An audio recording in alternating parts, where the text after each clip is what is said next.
If you're the Green Bay Packers, the reason I feel like the draft is the drop dead date is because you want those draft picks to help whatever draft picks you get.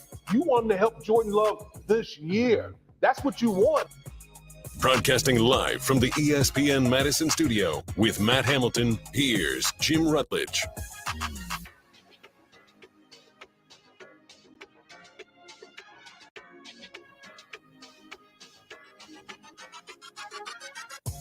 Do the Packers actually want to help Jordan Love this year outside of on their own terms? It really feels like the Green Bay Packers are almost borrowing a page a little bit, not as extreme, but from their far less successful neighbors to the South, the Chicago Bears, with Jordan Love. Like, hey, let's just roll him out there. We're not going to give him any extra weapons or try to make his life a little easier. We're more interested in resetting our books, resetting our roster, and we have belief in our quarterback that no matter what he does this year, he's going to be our guy. Because the Green Bay Packers do not seem to have any real indication of making a trade for a veteran wide receiver. There's no worthwhile wide receiver on the market that they've been tied to. They've basically been eliminated from Odell Beckham Jr., and anyone else out there really isn't impactful. And that goes with tight end as well. So it does look like the Green Bay Packers are going to be fully dependent on building around Jordan Love in the NFL draft, if they even believe in Jordan Love, because Matt Miller reported that Hendon Hooker, Tennessee quarterback, one of the, 30 visits that the Packers get to bring in, Hendon Hooker, one of them, the injured quarterback from Tennessee, who does have a lot of skill, but is an older prospect and coming off an injury, but an interesting invite there for the Green Bay Packers. So a lot of intrigue right now at the Green Bay Packers outside of Aaron Rodgers. This is Rutledge and Hamilton. I am Jim Rutledge. Alex Strofe with me. Matt Hamilton's still curling. I actually think he's starting right now against Italy at the moment. They're curling. Nice. Team Schuster is, but we are presented by Coors Light. The mountains are blue. You know what to do. And that's crush a Coors Light. So, Alex, I wanted to start with this. 844-770-3776. Do you trust Brian Gutekunst to make the Packers a championship team? Yeah. I mean, I struggle with this. I'll be honest with you, because you started yes, and then you said I struggle with it. I do struggle with this because yes, he has rebuilt some trust from me within the last week and a half. Right, last week Monday at the owners' meetings down in Arizona, he finally grew a pair and spoke up against Aaron Rodgers. He said, "Yeah, the timeline Aaron has explained to you all in the public eye is not entirely correct. I've reached out to him many times in the offseason to no avail." Right? So to actually speak up and say, yeah, everything he's spewing isn't totally correct, made me happy, right? I was very thrilled with those comments a week and a half ago. But when it comes to roster building, he hasn't proven enough yet. He hasn't been totally rock solid in free agency, right? He's been very good at the low risk, high reward moves. Rasul Douglas, right? And guys like that, where it's low, minimum. Is it fair to say, though, we don't know the normal hit rate for these moves as well? Because there's a lot of teams. But, like, if you look at the actual impact some of these guys have had, right, like that year, Rasul Douglas led the team in interceptions and pick sixes, obviously. This past year, Keshawn Nixon was out of nowhere, right? Okay, and he was like, an all-pro returner. What do you mean? As Gabe Neitzel from the Jen Gabe and Chewy talks about in Milwaukee, you never like, get that right. You don't want to be a team that's excited about a special teams guy. Well, we're that team, but that's where special teams are found. Like garbage heap guys are special teams guys. Like, but he was an all-pro, no, right? Douglas and Campbell are like the outliers. Campbell, there. Right? Those Campbell are the ones where you're like, too. That's really good. But in his first off season as the general manager, second rather.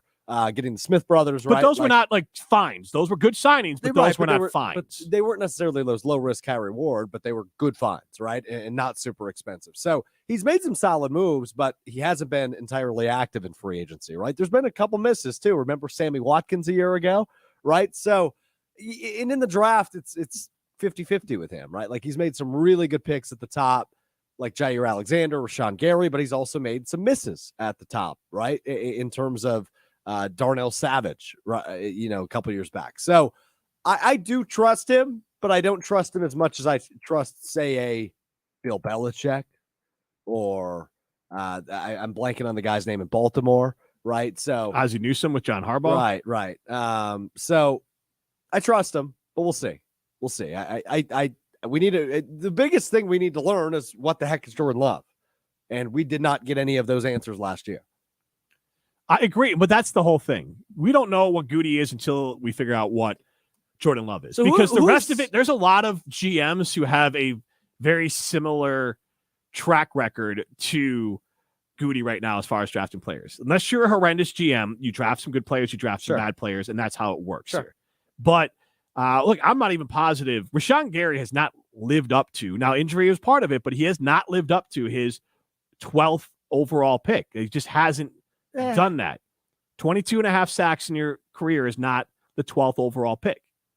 Well, how long has he been in the league at this point? 4 years? Right, but he missed last year. He's been through four full seasons. Yeah.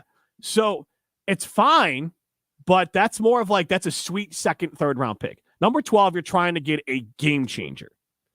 Yeah, but it doesn't always work out that way. Brian Burns, 16, 38 career sacks. Sure. A couple picks later. So it's not, I'm not saying it's a home run. I'm not saying it's a bust, but I would say it was a fine pick. Rashawn Gary was not anything. It was a fine pick. It was a good pick. It was a slotted pick because there was guys, Montez Sweat, 29 sacks, 10 picks later. So, I mean, there were better players in that same round the Packers could have had. So it's not a home run there. It's a fine pick. Rashawn Gary, the jury's still out, and that is large part because of injury, but it took him time to get to his peak, and then when he got to his peak, he got injured, unfortunately. But we don't need to relitigate Rashawn Gary there. I just don't want to give out free passes. He's had some bad drafts as well.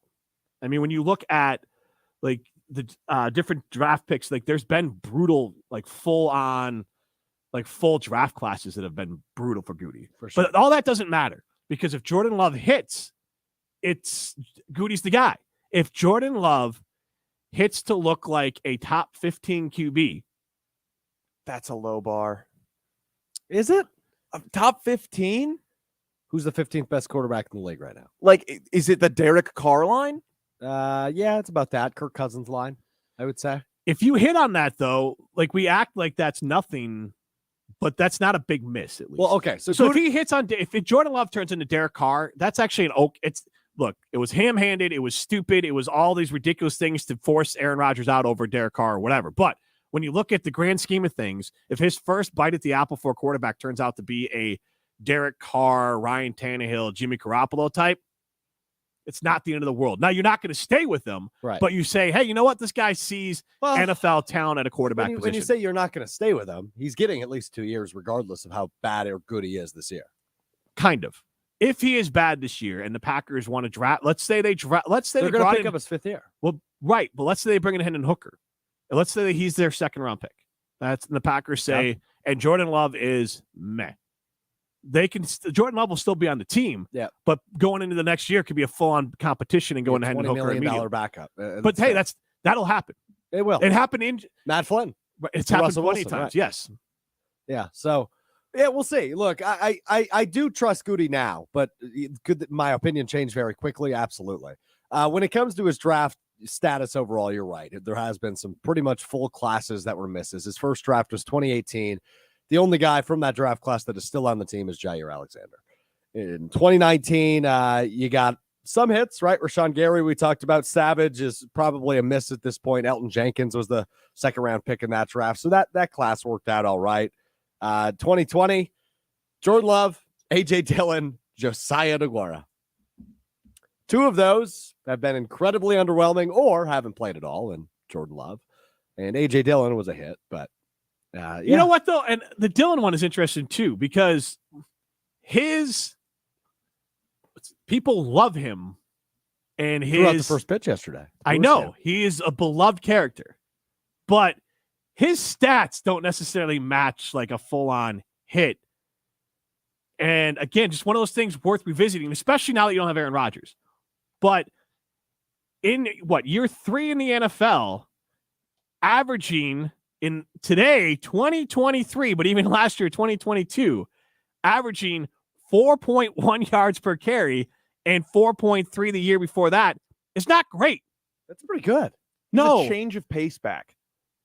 3 carries for 4 yards is. but this isn't 12 yards. 19. This is not 1999. What do you expect? What do you want yards per I'm carry? saying for a second round.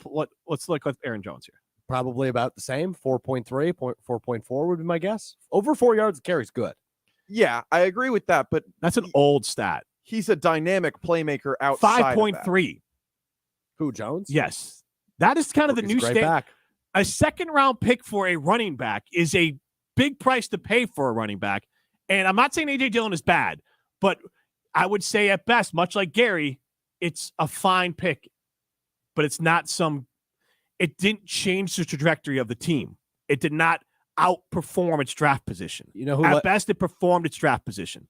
Like, if you want to look at Goody, look at how many guys are outperform, and there are some, but the player Jim. like Rasul Douglas. You almost always call him Butler. I was going back and forth on that. He outperformed what he was getting paid for the contract. But Devondre Campbell too. If he also did. Hold on. If we want to dive into this yard per carry stat thing, yeah. For running backs that had over 150 carries last year, Aaron Jones ranked number 1 in the league.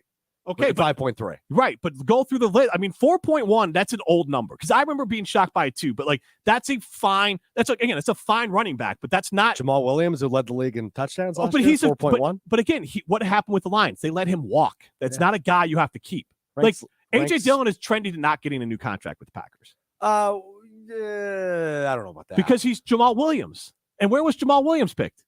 Jamal Williams was a 4th round pick. Right, that's my point. What I'm talking about, I'm not saying AJ Dillon's not a good football player. I'm saying his draft stat at number 2, at best, he's performed to his draft number. Well, he's been a number 2, right? Like so my question was, but he can't be. They would have loved to move on. No, they would have moved on. Just like Alex.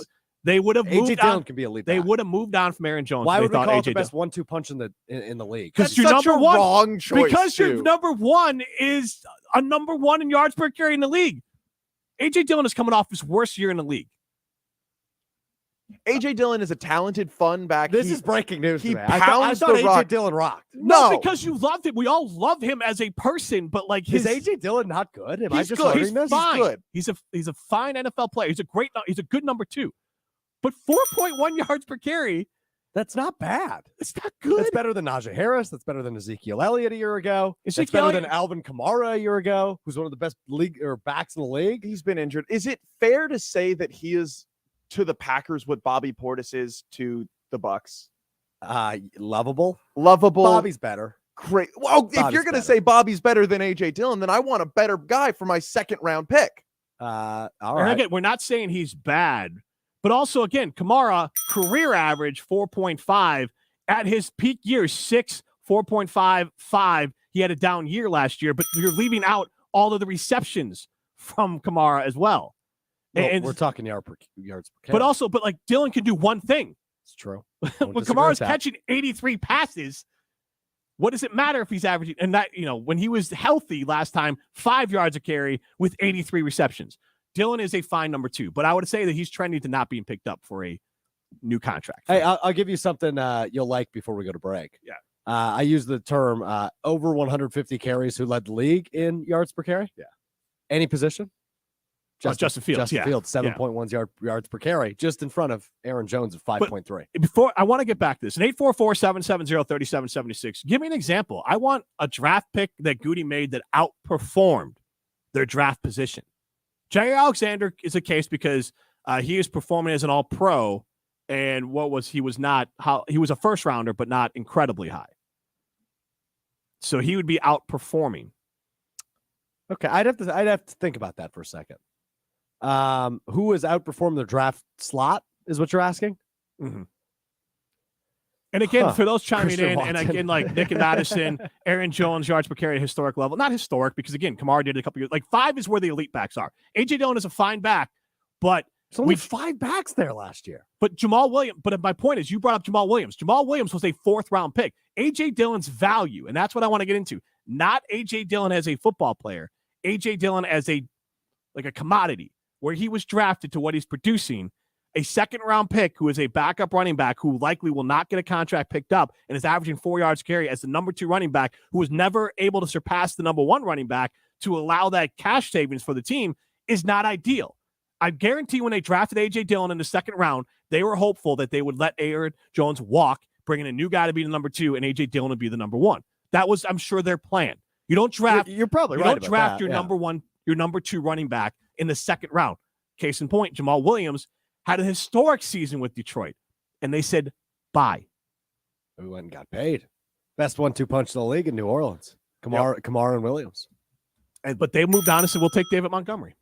Now, Brian Gutekunst was the director of player personnel in 2016 and 17. So if we count that, then the other guy we've been talking about, Aaron Jones, who was a 5th round pick, way over. Well, we got to give it to when you're GM. You got to be the one making the pick. Okay. Because you're the one making that final choice. I thought J.K. Scott was great. 5th round pick for a punter. Let's never forget that, by the way. J.K. Scott picked before both MVS Here, Chris from Manitowoc Waters has a very good one. Of my mind are an enigma. Because I know that I wasn't saying they don't exist. Is it one of 2 All-Pros that he's drafted? Elton Jenkins. One of 2 All-Pros he's drafted. Yes, that is the one. That is definitely, he outperformed his draft status. And I'm not saying there's not more, but I'm saying that like a truly great. I think you should be saying there's no more. Because a truly great talent Amari Rodgers. A truly great talent evaluator for me is finding some of these guys that outperform their draft position. Dude, Goody is so bad in the 3rd round. Here are his 3rd round picks. So we can get the break. 2018, it was Oren Burks.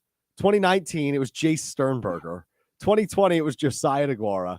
21, it was Amari Rodgers. This past year, it was Sean Ryan. So run them by again one more time. Who? Yeah, exactly. Offensive lineman. So his 5 3rd-round picks in his career as a GM. Oren Burks. So that probably right now, if you're redrafting undrafted, probably day 3. 6th rounder. Yeah. 6 okay. So 6th round. Okay. 2019, Jace Sternberger. Undrafted. Okay. 2020, Josiah DeGuara. 5th. He's a nice 5th round pick. Sure. 21, Amari Rodgers. Undrafted. So like not that even is an undrafted free agent, I don't think. Like you would. That is like, and his first rounders. And then 22 is Sean Ryan, but too early to evaluate on him. Yes, I like Sean Ryan's pick, and Watson can be a guy. It's early. Well, Watson was the 2nd round pick. But I'm saying outperforming. All I want is outperforming their draft position. Yeah. He is trending that way. So is Dobbs. Yeah, for sure. And Toure certainly could too because they don't have any round. He was but they don't have any receivers on the roster this year. That's criminal. It's actually an affront. Like they honestly, if they roll out Toure as their 3rd wide receiver, they don't believe in Jordan Love. I mean, there's nobody out there anymore. They're gonna have to draft. They're gonna bring back Sammy Watkins. As Chris from Manitowoc Waters chimes in, if Goody doesn't draft a wide receiver / tight end in the 1st round, he won't, and maybe even the 2nd round as well, he's a fool. Do whatever you want after those 2 rounds, defense, special teams. You have to get Jordan some help. Jim. Or yes, we're like the Bears. And Chris, the point is, saying that for 3 years. I don't know the passing prospect that Jordan Love is, but is unquestionably he is not the athletic specimen, and it doesn't have the ability that Justin Fields did to keep himself alive last year, let alone the big runs. Like if Jordan is back there, nobody's open, he's going to get killed before the year is out. Yeah. That's a whole other thing about Aaron we forget about. Yeah. You know what great quarterbacks do? They stay healthy. We don't even know if Jordan Love could stay healthy. This is Rutledge and Hamilton, presented by Coors Light. You're listening to Rutledge and Hamilton, presented by Coors Light. Miss any of the show? Find full show podcasts free on Wisconsin On Demand and wherever you get your podcasts. Jim Rutledge here to tell you about X Golf Madison, and the most important thing that you need to know is that X Golf Madison is for everyone. I golf there. Whether you're a seasoned pro, a new golfer, or in between like me, X Golf Madison is going to be fun for you. They have a full bar, excellent service, great food, and the most advanced and accurate golf simulators in the world. You can play one of their 50 courses available, take lessons from a PGA pro, hit the driving range, or even join a league. Stop by their East Madison or Middleton location today, or visit them online at xgolfwisconsin.com. FanDuel Sportsbook NBA same-game parlays give you the chance to turn a little bet into a big payday. Choose any NBA game and combine multiple bets into one wager for bigger wins. Download the FanDuel Sportsbook app and sign up using promo code PLAY to bet the NBA today. That's promo code PLAY exclusively on FanDuel Sportsbook, an official sports betting partner of the NBA. 21 plus and present in Arizona, Colorado, Connecticut, Iowa, Illinois, Indiana, Louisiana, permitted parishes only. Michigan, New Jersey, New York, Pennsylvania, Tennessee, Virginia, Wyoming, or West Virginia. First online real money wager only. $10 first deposit required. Bonus issued is non-withdrawable site credit that expires 14 days after receipt. Restrictions apply. See full terms at sportsbook.fanduel.com. Gambling problem? Call Call 1-800-GAMBLER or visit FanDuel.com/RG in Colorado, Iowa, Michigan, New Jersey, Pennsylvania, Illinois, and Virginia. 1-800-NEXT-STEP or text NEXT-STEP to 53342 in Arizona. 1-888-789-7777 or visit ccpg.org/chat in Connecticut. 1-800-9-WITH-IT in Indiana. 1-877-7770-STOP in Louisiana. 1-877-8-HOPE-NY or text HOPE-NY 467-369 in New York. Tennessee Redline 1-800-889-9789. 1-800-522-4700 in Wyoming or visit 1-800-GAMBLER.net in West Virginia. Take flight with Peter, Wendy, Michael, and John. The Children's Theater Madison presents Peter Pan, one of the most beloved musicals of all time. A stellar cast, a gorgeous musical score played by a live orchestra, and marvelous flying effects bring you a Broadway quality show. Peter Pan will be live in the historic Capitol Theater at the Overture Center, April 22nd through April 30th. Don't wait. Get your tickets for the whole family today at ctmtheater.org. That's ctmtheater.org. Legacy Exteriors. Just pick up the phone and let us leave a legacy on your home. Roofing, windows, gutters, siding, and decks. Can Legacy do it? You bet. Better prices, better warranties. Legacy always makes it easy. Go to legacy-exteriors.com. Legacy Exteriors. Just pick up the phone. Let us leave a legacy on your home. Hey, Madison, it's Dan Andrews from Simon Chevrolet in Mount Horeb. By now, you know that you're only minutes away from a better buying experience at Simon Chevrolet in Mount Horeb. But what is a better buying experience? It's a car buying experience that is custom to what you want and need. We can be your trusted expert, or we can be hands-off until you're ready to purchase. If you're in the market for a new or new-to-you Chevy truck or SUV, make the short drive to Simon Chevrolet in Mount Horeb and see the difference a better buying experience can make. Your fitness on your time. Hi, it's Sarah Tauscher for the Prairie Athletic Club. Group fitness classes are now being offered every hour at the Pack, helping you achieve all of your health and fitness goals. Choose from body pump, RPM, and sprint, just to name a few. Make health and fitness a part of your everyday life in 2023. Come see for yourself why the Prairie Athletic Club is voted the best place to work out year after year. Spring forward with savings on your membership. Visit prairieathletic.com for details. That's prairieathletic.com. Anyone can choose to make a difference. You can earn money for college, learn career skills, and make friendships that last a lifetime. Make a difference. Choose your future. Choose AmeriCorps. You're listening to Rutledge and Hamilton on 100.5 ESPN. Brought to you by X Golf in Madison and Middleton.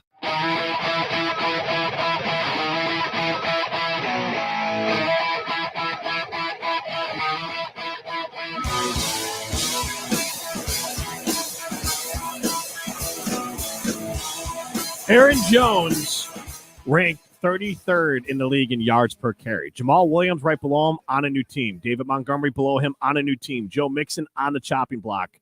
Ezekiel Elliott on a new team. So the guys who are hovering around that 30 and below, a lot of those guys are changing teams often.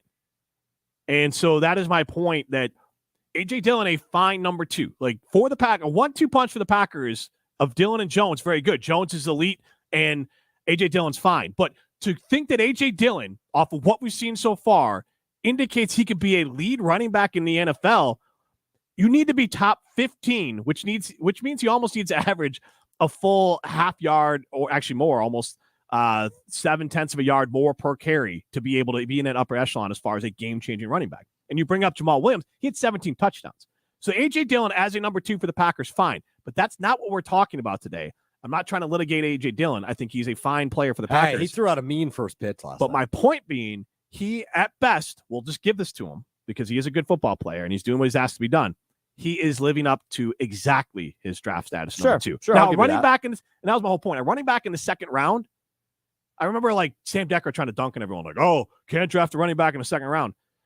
Getting 4 yards per carry, as I look at this, there is literally a truckload of running backs you could sign for and not have to use a draft pick on or draft lower that could get you 4 yards per carry. That's the weird part with running backs, right? I think more than any other position is like some of these undrafted rookies come out of nowhere, like Isaiah Pacheco for Kansas City. He was like the 10th, the final pick in the draft. He was 9 picks earlier than Brock Purdy in the draft last year, right? Right in between them, a guy by the name of Samori Toure, who's going to have a huge year in 2023 for the Green Bay Packers. I don't know, dude. Like, we're talking Goody a little bit, and I'll tell you this. I am incredibly nervous about what this offense is going to look like. We talked about it a little bit yesterday with Jason Wilde. Tight end room currently consists of Josiah DeGuara and Tyler Davis. The wide receiver room currently consists of 3 second-year guys in Christian Watson, Romeo Doubs, and Samori Toure.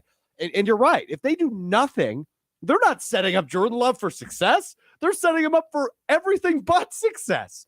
You know, he can show out. He can make some plays, I'm sure. And I'm sure he's going to build some nice rapport and chemistry with these younger guys. But look, I love Christian Watson. I think he's going to be a really good player. But he's not a number 1 receiver in year 2. That's just asinine to ask him to live up to that hype. And you're right, Jim. Like, I don't think the Packers are going into 2023 expecting to compete for a Super Bowl. Like, that is not a realistic expectation with the roster that's on paper right now.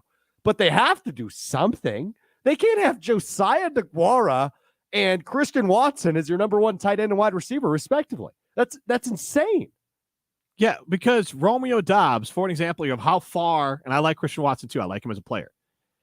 How far he has to go. Romeo Doubs played in less games or did not play a full season. He caught more passes than Christian Watson. I know Christian Watson was hurt as well. Yeah, he was. But Romeo Doubs looks like a nice player, 4th round pick. I would say he's performed in year 1 as a 2nd round pick.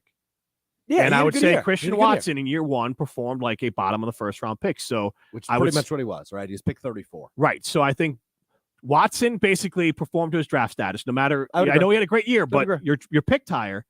And then you have Dobbs outperforming. So we're still asking the question, 844-770-3776.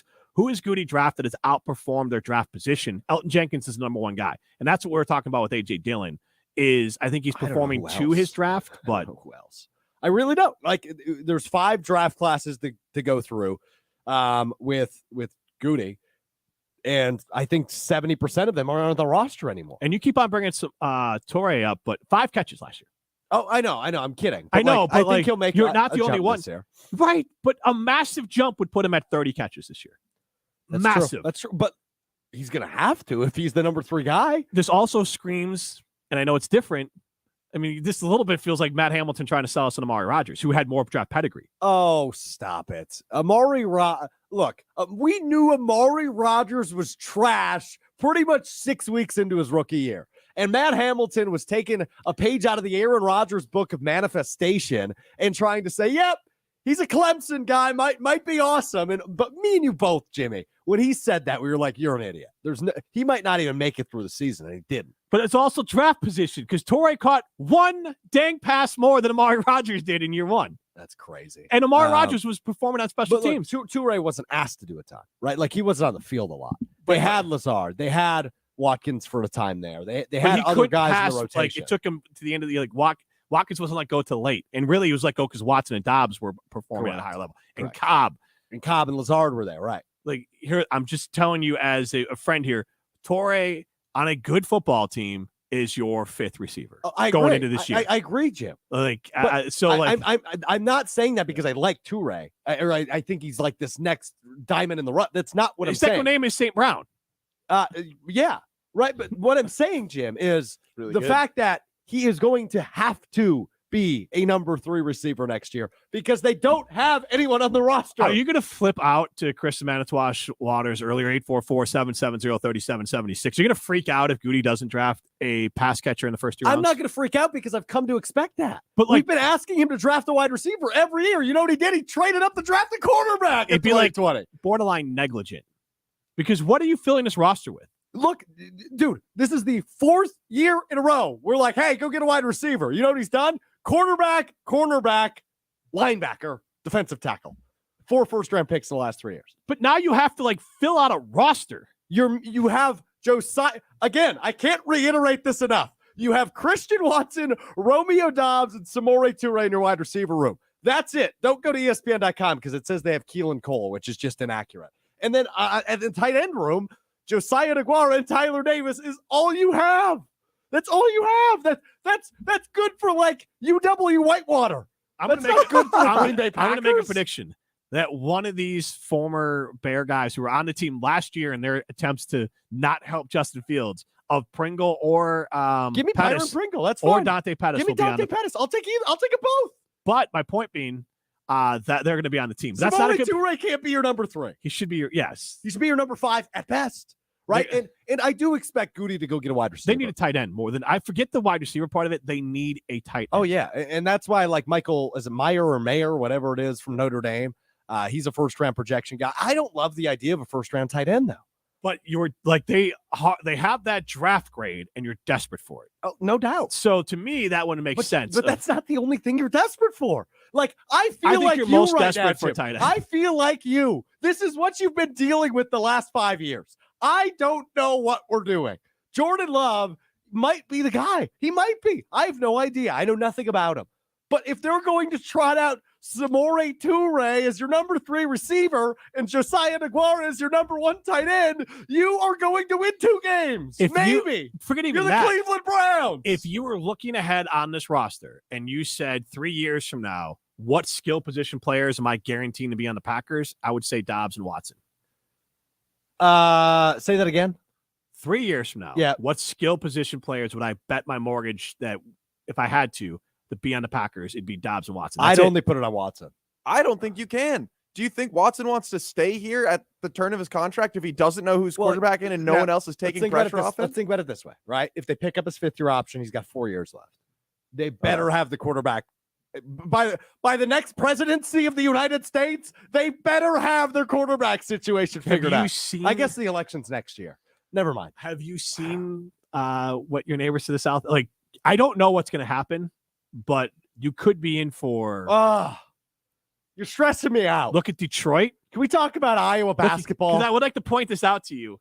Minnesota, and now they're getting sick of Cousins a little bit, but like they breathed a sigh of relief when they have Kirk Cousins as their quarterback. He might have been one of their best players all through last season until he made the boneheaded last throw in that game. I think. Is he the second absolutely best quarterback they've had all time in their history? Fran Tarkenton, and then am I missing someone? And then Kirk Cousins. McNabb was there for a little bit. Brett Favre. I mean Culpepper? Or Culpepper, excuse me. Yeah. Yeah. But I mean, like, as far as their careers there, like Culpepper had a few good years and he got hurt. Culpepper was really good there. Yeah. Favre brought him to an NFC Championship game. This is what they're going to be talking about the Green Bay Packers. 2nd round pick. Oh, yeah, you're right. It's because it's the 34th pick. I'm all screwed up by that. Yep. I'm stressed out. I'm really stressed out. I have no faith. I just want to point out, like, within your division, you can just glance around and look at Detroit and Chicago, who have not saw even when they had Stafford, it still wasn't like they had a good player and their quarterback situation wasn't solved because they couldn't fill in the rest. Yeah. This is painful. This is really I think I'm finally at the acceptance stage of grief that this team's going to be really stinky next year. Next year, yes, and unless here's the part: unless Love is a transcendent talent, you're going to be mediocre. You're going to be the Titans. Yeah, you're not going to be the Titans. But I mean, like that sort of not the Mike Vrabel Titans. Fine, the Vikings. You're not going to be the Vikings. They've been much better than what the Packers will be next year. I'm saying in the future, like if Jordan Love turns out to be mediocre, Jimmy Garoppolo, Kirk Cousins. Honestly, if he is middle of the pack, if he is, I think you used number 15, G. Is that what you said? Quarterback 15. If Jordan Love is quarterback 15, and he's here for 3 years, they're a playoff team in 3 years. But I trust LaFleur's system, but no opportunity to do anything. Not to win a Super Bowl, right? But I think they can get there. But what's the point? Like that? But that's not fun either. That's purgatory. Yeah. But hey, Jim, you know what the Packers have done the last dozen years? That right, but they've done that. True, but you felt like you had again because the difference here, and this is you guys are starting to see it now. You had Aaron Rodgers, you had the golden ticket. You get into the playoffs, you feel like you got a chance to win the whole damn thing. Yep. You get into the playoffs with Jordan Love. You just hope he's Jimmy G. You hope he's Nick Foles. You just hope everything breaks your way. Yeah. Yeah, but that's you're right. It's purgatory. It's not a fun way to live. Because then here's the thing: you're gonna keep on rolling them back. Look at the Vikings. Like the Vikings, totally. You're right. The Vikings could be your best case scenario future. I don't like that you're an expert on bad quarterback play because this all makes a ton of sense, and this is the first time I'm thinking about it the way. Because again, I will go back to this. I'm really stressed out. As Packer fans love to rip on Jay Cutler, he was a average quarterback in a division with Aaron Rodgers. So the only thing you have going for you is you better hope to hell that Justin Fields doesn't evolve into a elite quarterback or that the Lions don't draft the guy to evolve into a elite quarterback. Because the best thing you have going for you is saying that this league or this division will be full of a bunch of meh quarterbacks, so you can at least get into the playoffs and lose in the first round. Because, again, I'll point this out. Lovie Smith, with a rotating quadrant of quarterbacks there, won 62% of his games in Chicago. Yeah, who do you have? Rex Grossman, Kyle Orton, and Jay Cutler? And Jim Miller in there a little bit. Oh, yeah. I forgot about him. Maybe Eric Kramer was there with Lovie. I can't remember I don't think if he was. Lovie. If we're talking about head coaches that you've like, Lovie Smith was established and he did a great thing. When was the last time a player who was underperforming came to Green Bay offensively and then performed at a level that you'd expect? It doesn't seem to happen a whole lot. That. We talk about that on the other side. This is Rutledge and Hamilton, presented by Coors Light. You're listening to Rutledge and Hamilton, presented by Coors Light. The mountains are blue, and we can prove it. Follow the show on Twitter at Jim and Matt. Gold medalist Matt Hamilton here to tell you about Wisconsin's best choice for roofing, siding, windows, and doors, Ridgetop Exteriors. I know they're the trusted local experts who consider customer service their number one goal, but don't just take my word for it. Jake and Dawn are both recent customers who left 5-star reviews for the outstanding service and quality of work on their projects. Get a free estimate for your home project today by logging on to ridgetopexteriors.com. Visit ridgetopexteriors.com. If you're looking to purchase, finance, or service a new or pre-owned Honda, buy local. Shop Zimbrick Honda. Their customer service is second to none, and you can experience it for yourself at 2 convenient Madison service locations on Fish Hatchery Road and Grand Canyon Drive. Oil changes, brakes, alignments, and warranties. Honda's certified technicians handle it all. And if you need new tires, buy 3 and get the 4th for just $1 when they mount and balance them for you. Zimbrick Honda Service Center on Fish Hatchery Road and Grand Canyon Drive. Part of the Madison community since 1973. Shop Zimbrick Honda. 2023 is a very special year for Goodman's Jewelers. We're celebrating 90 years of serving the Greater Madison area. It's a long time and a lot of great memories working with you. During these 9 decades, we've never deviated from our pledge to you, which is earning your trust, delivering top-notch service, and a selection that's second to none. Discover firsthand why Goodman's Jewelers is truly a destination worth reaching. 220 State Street, goodmansjewelers.com. The best is at Goodman's. What does it take to make a diamond? Extreme heat and pressure and about 1 billion years. But you can't wait that long. What do? You go to Goodman's Jewelers. I'm John Hayes from Goodman's Jewelers. There's a reason we are the Diamond Store of Madison. Since 1933, we provided outstanding service and selection to our customers, and that in turn has helped to establish countless great memories through the years. GoodmansJewelers.com, located at 220 State Street, truly a destination worth reaching.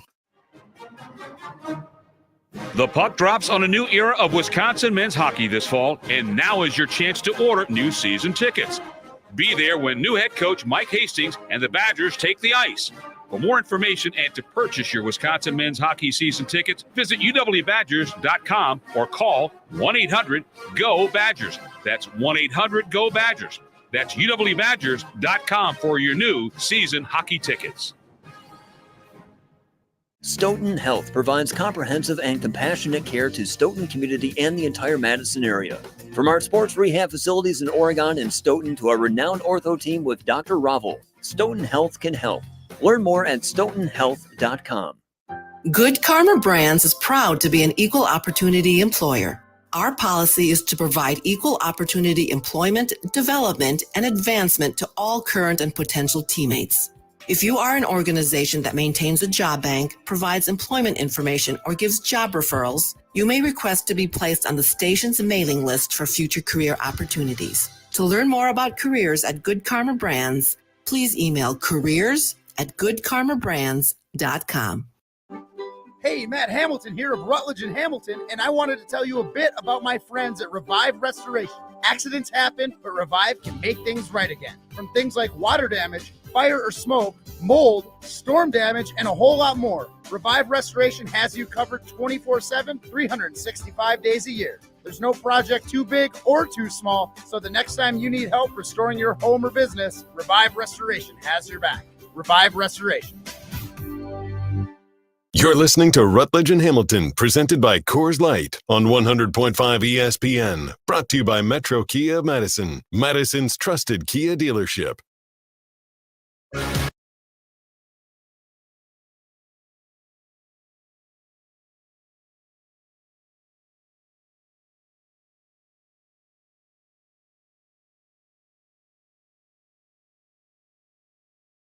Rutledge and Hamilton, live from the Spark Building. 844-770-3776. Today's show. You can listen back. Wisconsin On Demand, Apple, Spotify, any of those great places. And that is brought to you by Revive Restoration. Here's the thing about Revive Restoration. They are local. They are 24/7, 365 available to you. Josh and his team over there can help you. They have the skills and expertise to handle even the toughest damage. They are Southern Wisconsin's leading restoration company. Contact them today. Just go to revivepros.com. This is Rutledge and Hamilton. Again, if you missed any, listen back, Wisconsin On Demand, Apple, Spotify, any of those great places. We are asking you, one, give us a draft pick that Goody has made that's outperformed the draft status. Elton Jenkins is a clear one, but he might be the only one.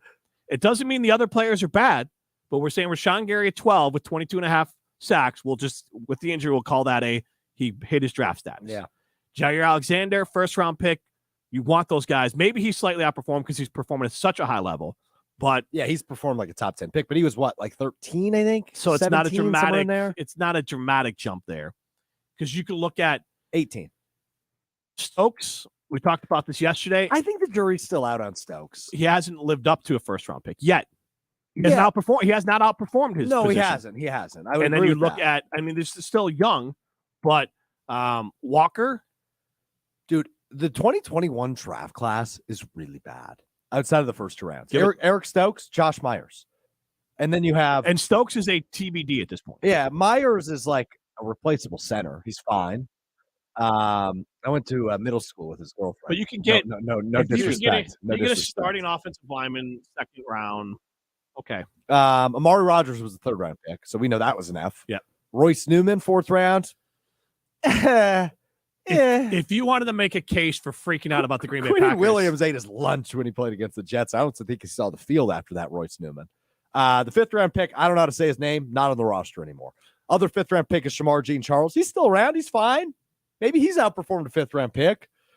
Sixth round pick was Cole Van Lannon. He's not on the roster anymore. Shout out to the Badgers. Other sixth round pick was Isaiah McDuffie. I don't even know if he's still on the roster. If he is, I don't know what he's doing. And the seventh round pick was Kylan Hill, who's not on the roster anymore. And the year before, and Jordan Love's draft was also spotty. Yeah, it was Jordan Love, AJ Dillon, Josiah DeGuara. All three of them are still on the roster. Fifth round pick was Kamal Martin, who's gone. John Runyon and Jake Hansen in the sixth round, as well as Simon Stepaniak, all offensive linemen.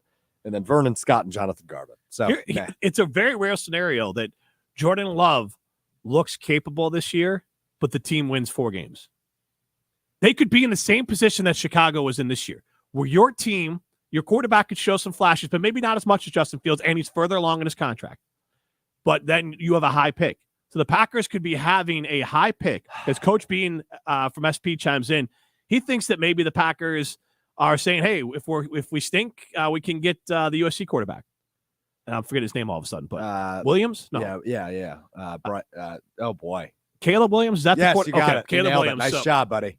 So it's one of those things where they could say, let's roll Jordan Love out there. And if we don't win a bunch of games and we win 4 games and he looks like he's someone we want to keep, then we'll build around him and we'll have to pay him. Yeah. Or we just throw the baby out with the bathwater and start all over and draft there's a couple quarterbacks I think are going to be viewed as top 3 picks. Throw the baby out with the bathwater? We usually don't want to throw the baby out with the bathwater. I would hope not. That sounds like a criminal offense. But that's like the saying. You don't throw the baby out with the bathwater. Yeah, don't do that. I recommend you don't do that. But in this case, maybe you throw the baby out with bathwater. Like when you're trying to reset the roster, maybe Jordan Love's out the window with the bathwater. No, I don't think that's gonna happen. So I'm a little worried that the Packers might end up looking. Let's say you're right, Jim. Let's say that Jordan Love looks passable. He's good. He's a interesting prospect. We decide to build around him. We could end up being the Lions, who had Matt Stafford for years, and even if everything else pans out that we have, with Megatron, they still stunk. We could. That's the purgatory that I'm worried about ending up in. Yeah, I think that's fair. Again, and I'll go back to this on the contract. Derek Carr had a good, nice deal from the Vegas Raiders. He just signed a 4-year, $150 million contract, New Orleans Saints. Yeah. That immediately hamstrings their ability to do what most teams in the NFL want to do. Yeah, you're totally right. So Jordan Love immediately even if he is good, which would make sense of the reports bringing in Hendon Hooker, drafting a quarterback in the second round could be a insurance policy that unless Jordan Love looks like he is they don't have a roster. But that doesn't matter this year. Yes, it does. It doesn't. You can't throw the ball to Samori Toure. They don't care. You have to care. There is a case here to be made The that the NFC Green North Bay isn't that Packers good. are tossing this season. They're not going to throw away the season, but what they're saying is we're going to roll with the guys we have on the roster. We want to know. What warts was Aaron Rodgers covering up? How bad is our roster? We've had 2 below passing draft classes 2 years ago and Jordan Love's class. Ago, yeah. So at a bare minimum, those are below passing draft classes. So how many holes do we have on our roster? A lot of them. How many guys can we start moving on from or eat dead cap money or get out of their deals next year? And this year we're going to roll it out with Love and the players we have, and we'll draft some young guys, and we're just going to see what we have on his team and see what kind of coach LaFleur is. Jimmy, I'm saying that that's not impossible. And then they go to next year, they cut Bakhtiari with a low cap hit. Maybe they let Gary walk, and then they kind of start, and maybe they sign Jordan Love for that one. They pick up the 5th-year option, but they still can just work around that. I'm just worried we are trending in a direction where the Packers are going to be holding open tryouts in July. Like, we're going to be able to show up as some bums off the street because they need to fill roster. I'm a professional athlete. Thank you are. Shout out to the Madison Radicals. Yeah, like I don't know what their plan is, because we talked about this last year, right? Where you had Alan Lazard. I think I told you their plan. You did. I think you did. But I just want to reiterate.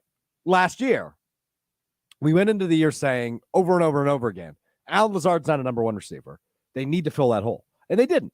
What they did was they drafted Christian Watson, who probably outperformed what he did or what we expected as a rookie, because as we said many times last year, right, it's an anomaly to have a true number 1 receiver as a rookie. I think Jamar Chase and Justin Jefferson are exceptions to the rule.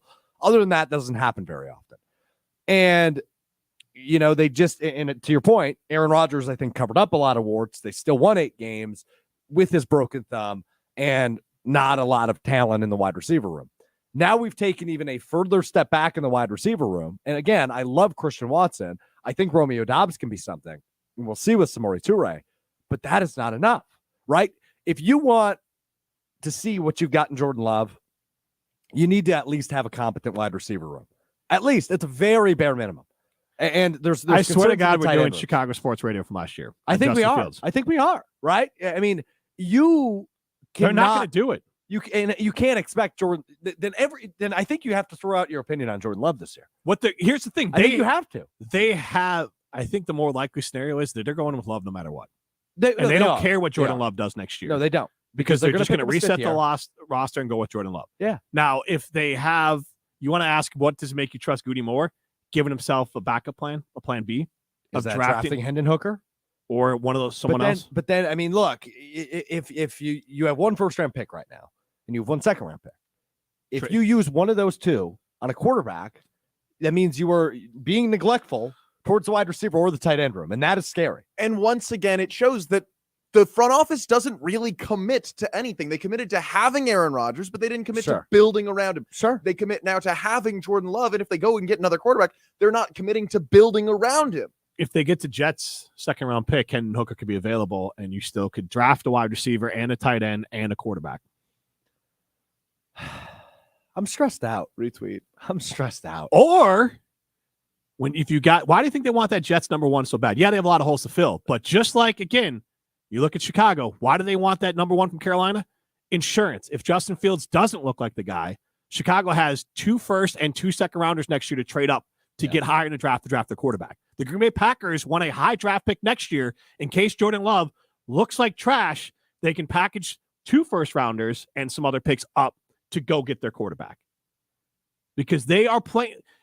If you believe in Goody, he's playing the right cards here, where he's going to roll with his quarterback, but he's also going to cover his ass. Totally. We have minute to win it coming up. So caller number, what do we want to do here? Caller number 3 and 5. Sure. Caller number 3 and 5, 844-770-3776. Goody can't pick in. Caller number 3 and 5, 844-770-3776. You're both qualified to win that $50 gift card from North and South Seafood and Smokehouse. And if you pick the winner, you get that $50 gift card. Between me and Alex, we will compete for our minute to win it. Again, 844-770-3776. Caller number 3 and 5. You're entered to win that $50 gift card from North and South Sea from the Smokehouse. This is Rutledge and Hamilton, presented by Coors Light. You're listening to Rutledge and Hamilton, presented by Coors Light. Miss any of the show? Find full show podcasts free on Wisconsin On Demand and wherever you get your podcasts. Rah. Pella Windows and Doors of Wisconsin present your Badger Minute. Here's Alex Strofe. There may be snow on the ground, but now is the time to get excited about enjoying the outdoors on luxury patio furniture. Let the trained staff of the Bruce Company help you bring your outdoor dreams to life. The Bruce Company, your outdoor living experts. Fans of Wisconsin men's hockey welcomed new head coach Mike Hastings to the Kohl Center on Monday. Hastings becomes the 14th head coach in program history following the last 11 seasons at Minnesota State and 14 years before that as the head coach of the Omaha Lancers in the USHL, the same league in which the Madison Capitals play in. Hastings, in 25 years as a head coach, has never produced a losing record and is a 3-time Spencer Penrose Award winner as the NCAA Coach of the Year. Right now at Pella Windows and Doors of Wisconsin. Order by April 30th and get 0% APR for 48 months. Visit PellaWI.com/radio.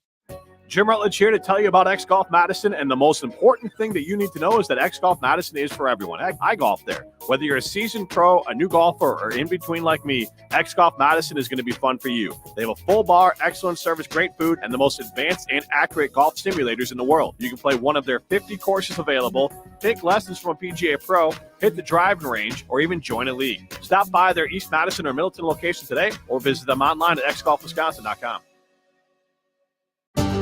Matt Hamilton here to tell you about my friends at Revive Restoration. Nobody plans for accidents to happen, but when they do, you can count on Revive to be professional, efficient, and detail-oriented as they make things right again. Revive Restoration. You may have heard about the new Lake Ridge Bank. Well, did you know that it's not actually a new bank at all? Lake Ridge Bank is State Bank of Cross Plains and Monona Bank, merging into one. Lake Ridge Bank is a new name, but people don't bank with a name. They bank with people they trust, the service they enjoy, and the products they need. That's Lake Ridge Bank. The name is just the beginning. Visit us online at lakeridge.bank. Member FDIC. A wide array of opportunities abound at Waste Management. They do whatever they can to make sure that you're set up for success, both within the career and just in your personal life as well. The benefits that are offered here are honestly some of the most insane benefits that I've ever seen. They're paying for people to go to college. They invest in the employees as human beings. I've never seen anything like that. Join the Waste Management family. Just search online, Waste Management Careers. Since 1956, Holman Lindsay Paints has been making paint in Wisconsin for Wisconsin. Because of their commitment to making great paint for Wisconsinites, Holman Lindsay has grown over the years to 26 locations in this great state. Headquarters in Sun Prairie with a state-of-the-art facility, Holman Lindsay has the paint you need to make your job better. From do-it-yourself to professional, Holman Lindsay has paint for everyone. Visit one of their local locations today in Madison, Sun Prairie, Middleton, and Janesville. Looking to make an impact in your community? Consider applying to become a mentor with Big Brothers Big Sisters of Dane County. Big Brothers Big Sisters of Dane County currently serves nearly 500 children and has over 200 waiting to be matched with a mentor like you. No skills are required. Volunteer today at bbbsmadison.org to complete your application. That's bbbsmadison.org. Big Brothers Big Sisters of Dane County. Together, we are defenders of potential. You're listening to Rutledge and Hamilton, presented by Coors Light on 100.5 ESPN. Brought to you by Ridgetop Exteriors.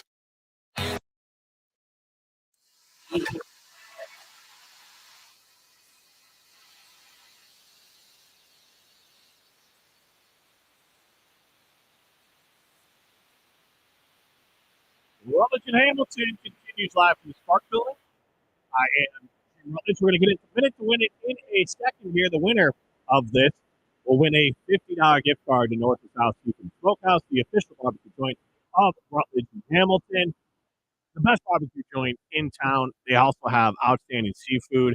I was there a couple weeks ago. I got the brisket. My wife got the burnt ends. We were at the one in Verona. The thing is, you go to Verona, you go to Madison, you go to DeForest, you're going to have an outstanding experience. You want to take it home, it's going to be great. The whole crew over there is fantastic. I recommend the next time you're looking for a night out or you want to have, you can do what we do. We have like parties for my daughter's birthday or whatever. I don't want to grill anymore.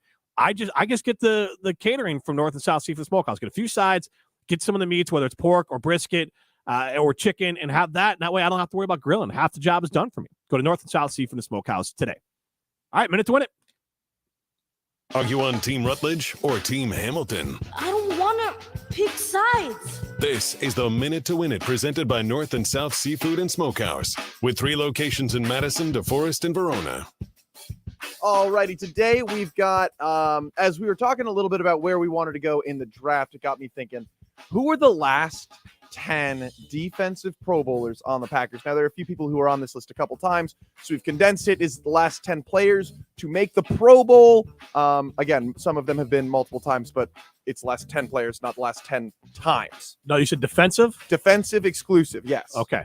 So are you ready? You have any questions? I am. Now, I guess we probably don't know this part of it. Is it like voted in or like they backdoor their way in? Do we know the difference on it? I believe it is voted in. I think, yeah, just people who have played in the Pro Bowl or been voted to the Pro Bowl. Okay. All righty. Yep. Your time starts now. Kenny Clark. Kenny Clark was number 2 on the list in 21. All right. Jair Alexander. Jair made it last year and a couple other times. Campbell. Devondre Campbell was not on the list. I don't think he was a fan favorite. Is the problem. Okay. And then I will go with Douglas. With Sewell Douglas? Sewell Douglas also not on this list. All righty. So who else would I go with here? How many you said last 10 years? The last 10 players. So the last 10 players. Yeah.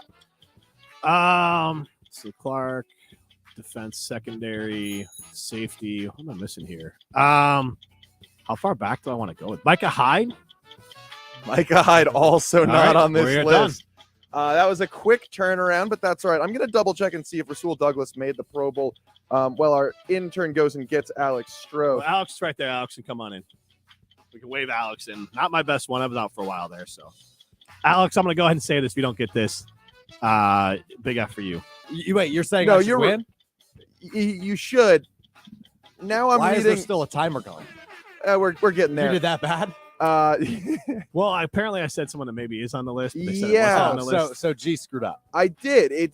This article says that this player is on the list, but they did not make it in the original. So we'll give you the 3 spot. Okay. Oh boy. Well, now I feel this. Well, I don't care. Go ahead. Who picked me anyway? Or who picked? It was Nate Rundy. Okay. He was caller number 5. I think he that's wanted... his full name. I don't think Rundy's a city. Correct. Yes, Nate Rundy. He chose you, and then Trav also chose you. So wait, what? Nate called in. I asked. He wanted Jim, and I said no. You're caller number 5. So Nate gets me? Yes. All right, Nate, let's go, baby. Come on now. All right. Have some faith, bro. So it is the last 10 Pro Bowl players on the defense for the Green Bay Packers. Oh. And I'm just gonna. Whoa. And I asked the question, and I think this is the gray area that did not help me. Voted in or in? And he said both, and I think this is one of the issues we have with one of the players. So if they didn't play and were voted in, they're still eligible. All right, let's do this. I'm ready to go. It's 3. All right. It's 3. We're doing I really just struck well. out is what I named 3 guys I was very confident in. I feel all right. Yeah, so I guess it probably is just we're voted in then, because All right, I'm ready to go. Your time starts now. Jair Alexander. Jair's made it last year. How about Kenny Clark? Kenny Clark made it in 21. Okay. I got those 2. Okay, I imagine you got those 2, Jimmy. All right, I don't want to go too far back, but I'm going to. Let's just do it. Clay Matthews. Clay Matthews is number 7 on the list. He made it a bunch of times. Oh, I can go even further back? How about Nick Collins, G? Nick Collins is number 11 on the list. That's Not tough. quite. All right, so somebody from those defenses is on that list then. How about I'm not going to pull the trigger on that one. Oh, boy, I'm a little stuck here. Okay. I got pretty much between 2010 and 2020, anybody on the defense that was good. However, the bad part is the Packers haven't had very many good defenses. Charles Woodson? Charles Woodson's number 10. There we go. So that's a win. But I want to keep going here. Was he got 3 then? That's 4. That's 4. Yeah, that's 4. Who am I missing in between there? Like, a cornerback of some sort, probably. Sam Shields? Sam Shields is number 8. Probably another defense. Oh, Mike Daniels. Mike Daniels, will give it to you. It was as the buzzer was sounding, was number 4 on the list. Okay, who else? So here's what I have for the top 10. It was Jair Alexander, obviously a couple times.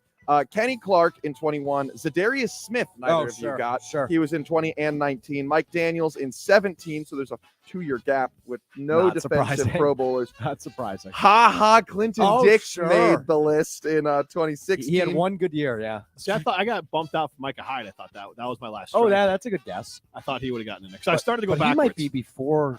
He was before the Super Bowl. And then right? the other- No, he he was not. He was after the Super Bowl. And then the question we had was Douglas, because I thought he did he make the Pro Bowl? I thought he played in it, and that's like what he's reading. Maybe he played in it, but didn't wasn't voted in. I wouldn't have guessed that. An article that says from undrafted or from free agents, what was it? From practice squad to Pro Bowl in 3 months, Rasul Douglas. So And then Devondre Campbell, all pro but not Pro Bowl. Yeah, he didn't make it. I Yeah. don't think. Yeah. Okay. Anyway, that's so an interesting list. After that's- Clinton Dix, we had Julius Peppers, Clay Matthews, Sam Shields. Teach me how to BJ Raji. I was going to guess him, but I didn't think that would be right. God, it's so far back. And Charles Woodson. That's why I pulled. I almost said Woodson, but I went with Hyde instead because I'm like, I pulled the trigger on Matthews because I wanted to gauge how Yeah. far back we went. When I heard it was 7, I was like, "Oh, I got some space here. I can pretty much rattle off that Super Bowl." so team. like and again, I should have an extra strike because if we're giving me Douglas, that would mean I would not have struck out. But whatever. That's true. But because this is where Pro Bowl's But dicey. what did I finished with what, a 6 spot. I think I won. But I would have had a chance. I'm not saying that, but I would have done the same thing. But I We lost one of my love a strikes. good controversy on Minute to Win It. Shout out to Nate though. Yeah, because Why don't people believe in me? I'm a Packers fan. I'm looking at Rasul Douglas's Wikipedia right now. It does not say under career highlights. Does not say anything about Pro Bowl. Wow. The Rasul Douglas Pro Bowl dilemma here on Minute to It's Win just It. like an asterisk because there's more of like I was trying to gauge too. So I thought like Campbell, I'd take the L So on. who's the one you went furthest back with? Hyde? That you got I was right. going to start going backwards for. No, that was because Douglas. Like I had 2 strikes and then I went Hyde because I was like, okay, I'm out of guys local. Right, I'll go back Hyde, Sure. and then I got a no on it because I didn't want to go Woodson. Sure. Well, you should have gone Woodson. I would have not have gotten Daniels. That was a name I actually thought of early and then forgot to guess. Okay. I would not have gotten that one. All right, I am reading still it. playing. Rasul Douglas did not make the Pro Bowl. He was an alternate, but I don't think he ended up getting in. So you didn't play in it because if you're an alternate, you're not a in. Pro Bowler until you're in. I really wanted to make this their last all-pro players, but I couldn't find a list that organized that. Oh yeah, that's at tough. all. That's tough. But like, which is weird because Rodgers all would be on there a pro few is times. more like that's easier to know. Yeah, I agree. This Because was fun. Yeah, Pro Bowl's very ambiguous. Right, because Mitch Trubisky played in a Pro Bowl. That's true. Right. Yeah. Who wasn't there a backup quarterback the other year that played? Like, didn't Tyler Huntley play? Yes. Yeah, wasn't Tyler Yes, Huntley this a Pro past Bowler this year. year? Yeah. Yeah. Right. Yeah. Packers player at one point. Huntley was? No, you're thinking of Brett Hundley, dude. Oh yeah, I am. He's in the XFL now. And I think he got benched in the XFL. Woof. Shopko, RIP, used to sell Brett Hundley jersey shirts. Why? I don't know, dude. Because he was drafted as a quarterback, I guess. I don't know.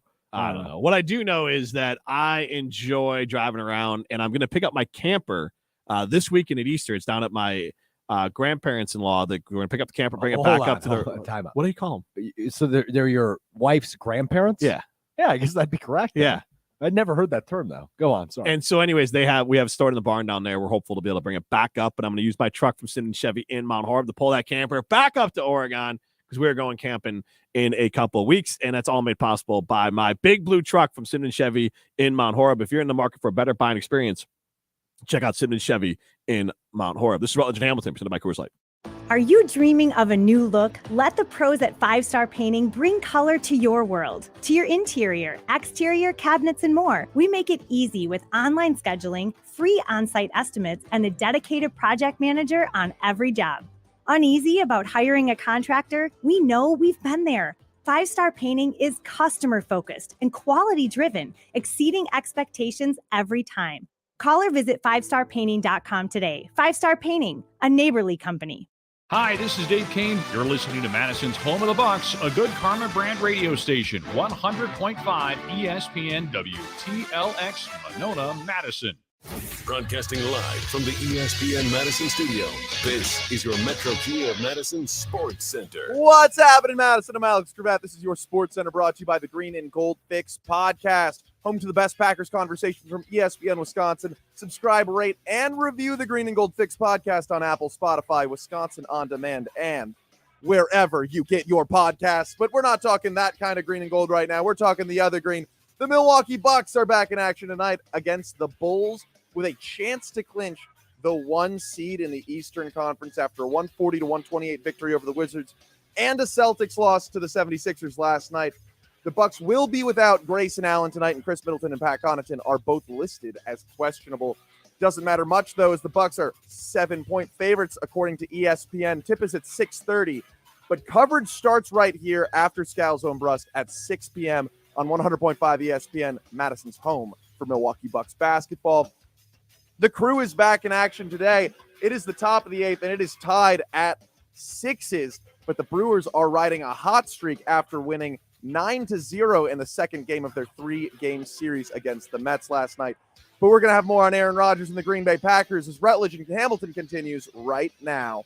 Metro Kia of Madison, Madison's trusted Kia dealer. Stop into Metro Kia on the east side of Madison or visit metrokiaofmadison.com. You got to chill. Everybody's ego takes a shot on this show. This is Rutledge and Hamilton with Jim Rutledge and Matt Hamilton, presented by Coors Light on 100.5 ESPN. If you're the Green Bay Packers, the reason I feel like the draft is the drop dead date is because you want those draft picks to help whatever draft picks you get. You want them to help Jordan Love this year. That's what you want. Broadcasting live from the ESPN Madison studio with Matt Hamilton, here's Jim Rutledge.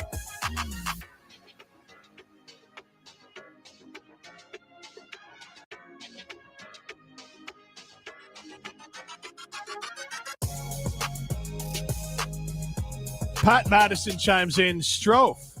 R-E-L-A-X. Relax, buddy. Takes time for things to develop. It's going to be okay. Do you need a hug? I do need a hug. Now, the irony here is that R-E-L-A-X came from the man who was the great cover-up for any warts that are on the Green Bay Packers roster. That is the biggest thing, Alex, I think Packer fans are going to be in awakening for. Yeah. Because you look at Jordan Love and you look at Aaron Rodgers, and if you wanted to be the rosiest or the green and goldiest person in the world and really be excited about what the Packers could be, and you're just an eternal optimist, Aaron Rodgers inherited the team that went to the NFC Championship game the year before, and he won 6 games. Put up really good numbers. That's not a knock on Aaron Rodgers. Yeah. But I'm saying that Aaron Rodgers went out and played spectacular. That team won 6 games. Hard to learn how to win as a young player, and that team was loaded. This team is a load. It is a load in a diaper right now, is the Packers roster. It is not good. It has plenty of holes, and I want to play a little game with you. Okay. I like games. And we're going to play this game. It'll be Tinder time. All right. And before we get to Tinder time, as Alex gets ready to go, Ruth's Chris Steakhouse in Middleton. If you need a drink after hearing this segment, because we're going to talk about how many Packers are going to be on the roster next year, I would say go ahead and go to Ruth's Chris Steakhouse in Middleton, do the sizzle, swizzle, and swirl happy hour over there. Get yourself an old-fashioned, get yourself martini, whatever your drink is. Kevin knows how to make it. Get a steak sandwich. And if you want that elite experience, make sure you talk to Lee, whether it's a date night, you have a corporate event, you have family in town, whatever it is, Ruth's Chris Steakhouse in Middleton is the spot to be. All right, we're going to play a little Tinder time here. And I will basically I'm going to ask you this question. Will they be on the roster in 2 seasons? Okay, I like this. All right, are we ready? If you like it, swipe right. If you dislike it, swipe left. It's Tinder time. All righty, so we'll start Kenny Clark. Will he be on the roster in 2 years? Okay, I need to make an addendum right away. I do not know their contract situations off the top of my head. Right, but I mean, like, you're just basing off of I will say probably not. Okay. Then we will go with we want Devondre Campbell. No. Let's go. We'll not say that Cobb is not. We'll not say he's on the team currently. Jair Alexander. I'm going to say yes. I think he'll be around for the long haul. All righty. What about Rashawn Gary? I'll say yes to him as well. All righty. What about Rasul Douglas? In 2 seasons? So we're saying this would be the 2025 season? Yeah, because we're going to say not this season we're kind of throwing as a wash. When the Packers are like ready to because 2 years from now we'll say this is the team ready to commit to make a run again. The new window's open in 2 years. I'll say no to Rasul. All righty. And then we have, what else do I want to go to? A.J. Dillon. No. Josiah DeGuara. No. Let's go with Elton Jenkins. Hopefully. Aaron Jones. This one breaks my heart. No, he won't be. Josh Myers. No. Keshaun Nixon. I hope so, but no. All right. Sean Ryan. First pick from last year. Yeah. He'll be around. All right. Darnell Savage. No, he won't be on the roster next season. Preston Smith. No. Eric Stokes. Yes. Samari Toure. Yeah, he will be. Quay Walker. Yeah. Christian Watson. Yes. Romeo Dobbs. Yes. Hold on. Samori won't be. I take that one back. Devontae Wyatt. Oh. Yes. And then we'll go with, I think that's all the guys of consequence. I don't think I'm missing anyone. Did Jordan you say Quay Love. Walker? What's that? Did you say Quay Walker? Yeah. Okay. Yeah, Said him a minute ago. Okay. Jordan Love.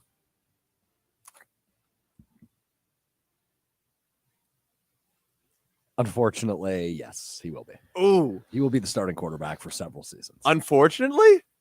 That means he has a new contract. Yeah, I know. Look, with Jordan Love, look, the Packers are not a team that is going to commit to quarterback carousel. They are the type of franchise, as so we've seen, and obviously they've been very blessed with 2 Hall of Fame quarterbacks back-to-back over the course of the last 30 years.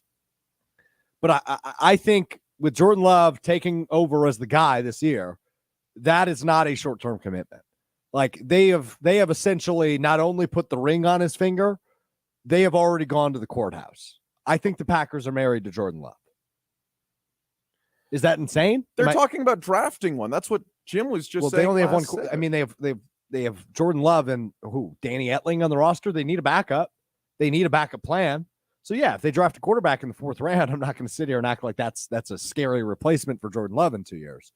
If they are legitimately considering replacing Jordan Love after, I would say, the 2024 season, it might be a free agent or it's a 1st-round pick next year. But I don't think if they draft a quarterback, I would. But I said this yesterday, and I'll say it again here. If you missed any of yesterday's show, which you can find on Wisconsin On Demand, I would not be as shocked as I was in 2020 if the Packers are to draft a quarterback in the 1st round this year. I think it would be idiotic. I think it would be stupid. But I wouldn't be as shocked as I would still be shocked, but not as shocked as I was in 20. Here's the sad world where I talk about purgatory that you will be living in. That unless I don't like how pointed that was. You said you will be living. Sorry, Packer fans will be living in. But you're right. I will be living in it. As far as what you're going to be paying him. Oh boy. So for an example, I'm going average yearly contract. Right now, it's $3 million for what you're paying him per, you break it out. So we're just kind of going off of that number there for Jordan Love. But now you start looking at it. You're going to start paying guys of Jared Goff, 33.5. So let's say that Jordan Love hits, and now you pay you sign on for that 20. Because I think that's such a vague, broad. Well, that's term. what I'm saying. When you he say hits that top 15 quarterback, which would be what? Carr, Cousins, Goff. Sure. I'll give you that. 37.5, 35, and $33.5 million are their cap hits. Geno Smith, $25 million. Yeah, Geno had a very, very good year last. So this always brings me back to my greater point when you're talking about Mitch Trubisky getting paid $7 million, but then you have a guy like Justin Fields' cap hit of around $4 million. Yeah. So that's where it gets sad for the Packers, because Jordan Love, if he hits at a slightly above league average player, you're going to have to pay him Jared Goff, Kirk Cousins money. That is hell. That is what you've made fun of forever, because you now have a quarterback. It is the literal definition of good enough. Hell. That is the literal definition of good enough to get you beat. That he will get you, he'll get your hopes up and then beat you down. That you will maybe win the division or eke into the playoffs and get smoked every single year. And then at some point, you got to make the decision to cut bait and start over. And it's so hard to do because you want to live in this world where you're winning 8 to 11 games. And now you are in hell or purgatory. It is a horrendous place to be. And then you have to rip the Band-Aid off and have a bunch of crappy years and suffer through. Maybe you hit on the first one, or you suffer through a couple QBs before you finally hit on that guy. And then you can be lucky enough to pay Daniel Jones money of $40 million a year. Yeah. Like, this is hell. This is what, when they talk about the rest of the league, when you talk about what a quarterback is worth and what they're going to get paid, as far as dudes getting paid real money, Patrick Mahomes is the only guy that's worth it. Right now, as far as getting real money, Aaron Rodgers ain't worth it. Russell Wilson's not worth it. Kyler Murray's not worth it. Deshaun Watson's not worth it. Josh Allen's not getting paid real money yet. Yeah. Or that comes into this year. So Josh Allen gets paid this year. So I will say he's worth it. I'd say he's worth it. Dak Prescott? He's probably yeah, probably not. 40. Dak Prescott at now this deal looks good now because Daniel Jones getting 40, but Dak at 40. Yeah. Stafford at 40. Well, that's just the You NFL. got a Super Bowl. Right? You've got to pay. Right, but a if you franchise start that's hell because you don't. Trevor Lawrence made the playoffs $9 million. Joe Burrow $9 million. Josh Allen was getting paid $9 million last year. Joe Burrow's worth it when he gets it. Right, and that's the problem. Those guys will be worth it, but it's a very small group because I just listed a bunch of guys: Kyler Murray, Watson, Russell, it's worth Rodgers. It's worth it when you Dak, have a top 4 guy. Stafford, yeah. And the Packers aren't going to have a top 4 guy. I mean, I have a hard time believing Jordan Love can evolve into a top 4 quarterback. I don't think. I mean, the odds obviously aren't in his favor, and I don't want to rule him out before he plays. But the odds are just not likely that he's going to be a top 4 quarterback. And that's when that money becomes worth it. But if he's top 15, he's going to get paid like it because it's way more comfortable in the NFL knowing, hey, I've got a guy that can win me 10 games or maybe a maximum of 12 if he has a great year. And, I'm comfortable with that for the next 5 years.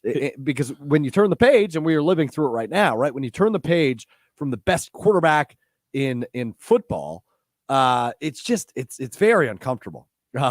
Gary and Madison on the text line says, I wasn't planning on drinking today. Thanks, Jim. I get so Coach B from SP chimes in. When they drafted Love, everybody was so impressed with his athletic ability. I haven't seen any sparks or flashes that are even close to Justin Fields, so I don't know what the big deal about this kid was. I never saw it with Jordan Love as far as some sort of athletic freak. He was not that guy. He was never that guy in college. He wasn't that guy testing-wise as well.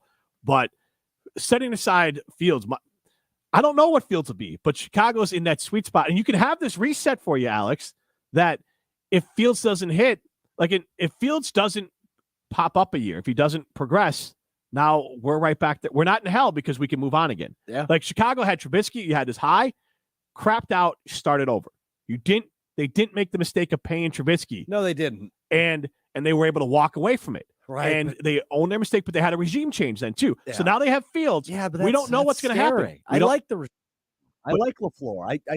I think I like. You don't know. Here's the thing. We know the question. We don't know what in God's name Goody or LaFleur are as coaches. I think LaFleur.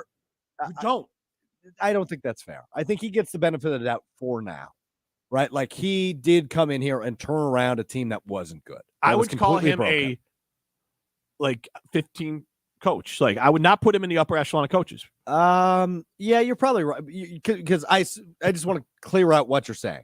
What you're saying is you give more credit to Rodgers than you do to Matt LaFleur. Right. And I'm not saying he's a bottom. I'm saying that if I'm tiering it, I got some top tier coaches. Right. Belichick, Andy Reid, etc. John Harbaugh, a lot of those guys. I mean, like Harbaugh was constantly winning without great quarterbacks. But the tier below that, then that's where LaFleur is, and I don't know what they are. It's probably like Zach Taylor in Cincinnati. It's Brian Dable. It's who's the head coach again in Buffalo? I'm blanking on his name. McDermott. Yep. So yeah, those are guys that probably fall into that tier. That's fair for now. I agree with you, but we just don't know. I'm not saying right, we don't. He's honestly just a unknown at this point because Aaron was the great cover up. This is Rutledge and Hamilton, presented by Coors Light. You're listening to Rutledge and Hamilton, presented by Coors Light. The mountains are blue, and we can prove it. Follow the show on Twitter at Jim and Matt. Olson Toon has been customizing both residential and commercial outdoor living spaces since 1997. Matt Hamilton here from ESPN Madison. For over 50 years of combined experience in their management and design teams, Olson Toon has become one of Wisconsin's premier building and landscaping outdoor living firms. Landscaping and maintenance, irrigation, concrete work, pools, and more. If you have an outdoor living need, Olson Toon is here to help. Go to olsontoon.com to get started on your home project today. That's olsontoon.com. North and South Seafood and Smokehouse is the official barbecue and seafood and smokehouse of Rutledge and Hamilton. Make sure to listen every Wednesday for your chance to win a $50 gift card to North and South Seafood and Smokehouse in Madison, Verona, and DeForest. North and South Seafood and Smokehouse. O'Reilly Auto Parts provides more than just the right parts for your repair. Our professional parts people can also offer free check engine light diagnosis. We can scan your vehicle and provide a list of possible fixes. Find the right parts for you or recommend a great local repair shop. Don't ignore your check engine light. Stop by your local O'Reilly Auto Parts. O'Reilly Auto Parts. Yes, we do have availability. Those dates for how many guests? Andrea's Boutique Hotel is the destination to tie the knot. Oh, you want the whole property? She needs an assistant to catch the bookings bouquets. 249 guests. Oh, and 3 dogs. Indeed can help her hire great people fast. I need Indeed. Indeed you do. We instantly connect you with quality candidates whose resumes on Indeed match your job description. Visit Indeed.com/credit and get $75 towards your first sponsored job. Terms and conditions apply. When it comes to security for your home and family, you want a winner, and we found one when we placed our trust with J&K Security Solutions. This is Greg Gard. Kim and Jeff hit the game-winning shot for us with the Control 4 home technology system. Home or away, from our smartphones, we can open the garage door, dim the lights, turn on the TV, as well as arm the security system. That's convenience as well as peace of mind. Let J&K Security Solutions do for your home or business like they've done for us. Call 255-5799 or online at jksecurity.com. Madison Money Guy, Christian Finfrock here. Struggling to understand retirement planning, life insurance policies, or managing your wealth? Listen to my show every Saturday at 7 a.m. on 100.5 ESPN or call me right now at 208-1800 for a complimentary consultation.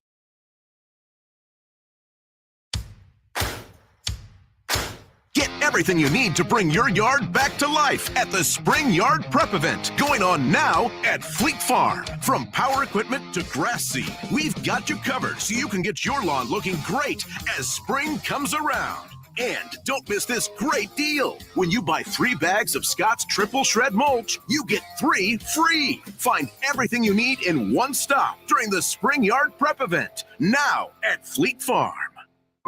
Wisconsin is as hardworking of a place as you'll ever find. There's a sense of pride, community, and work ethic that's second to none. People here are tough, but even the toughest among us need help after a serious accident. At Gruber Law Offices, we won't stop fighting for you and your family.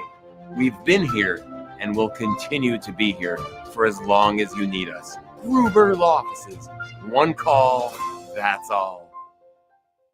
You're listening to Rutledge and Hamilton on 100.5 ESPN. Brought to you by Carbon World Health.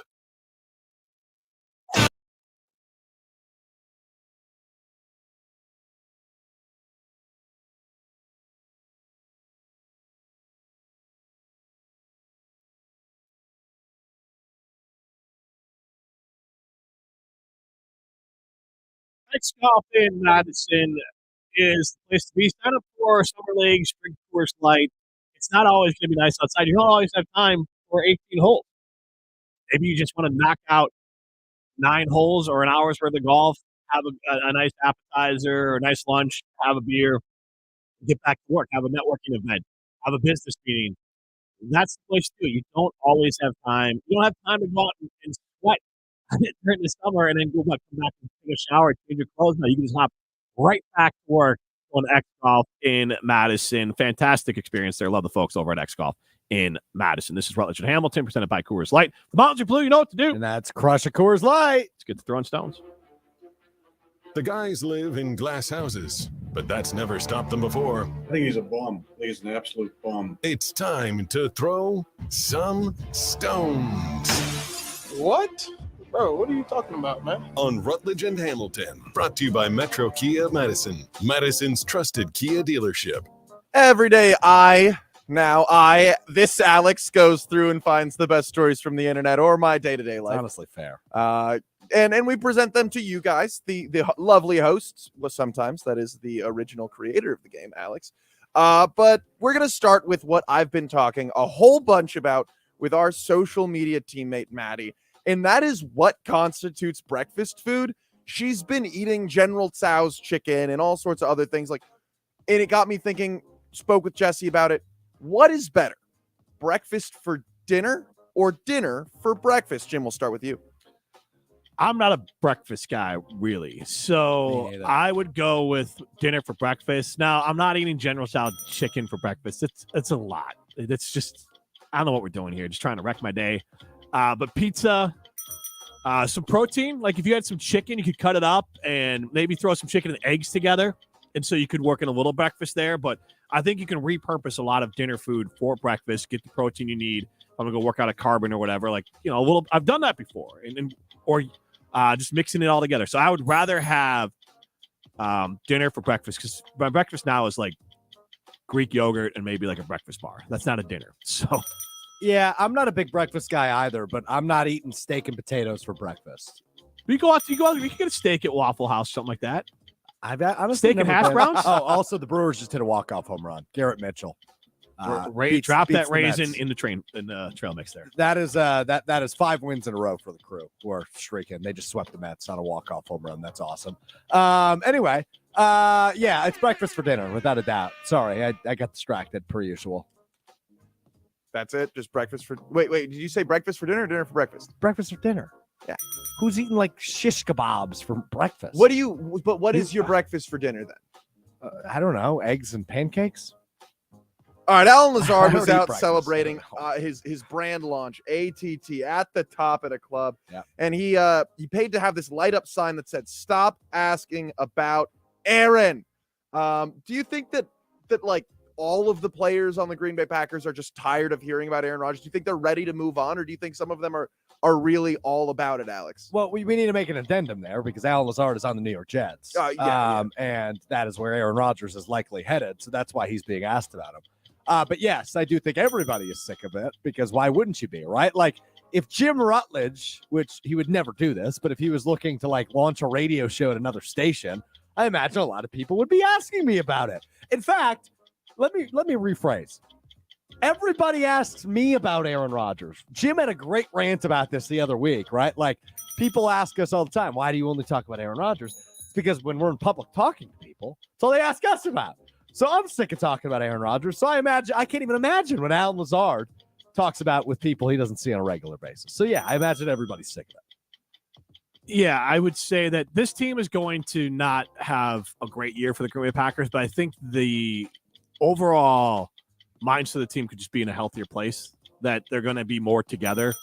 They could, again, I'll go to an example. You're down to Chicago. That 3-win team, they are very close. They are very happy. They knew what their goal, they went out there and they performed maximum capability, busted their butt, and they were a together group. That Packers team last year was Aaron Rodgers and a bunch of dudes.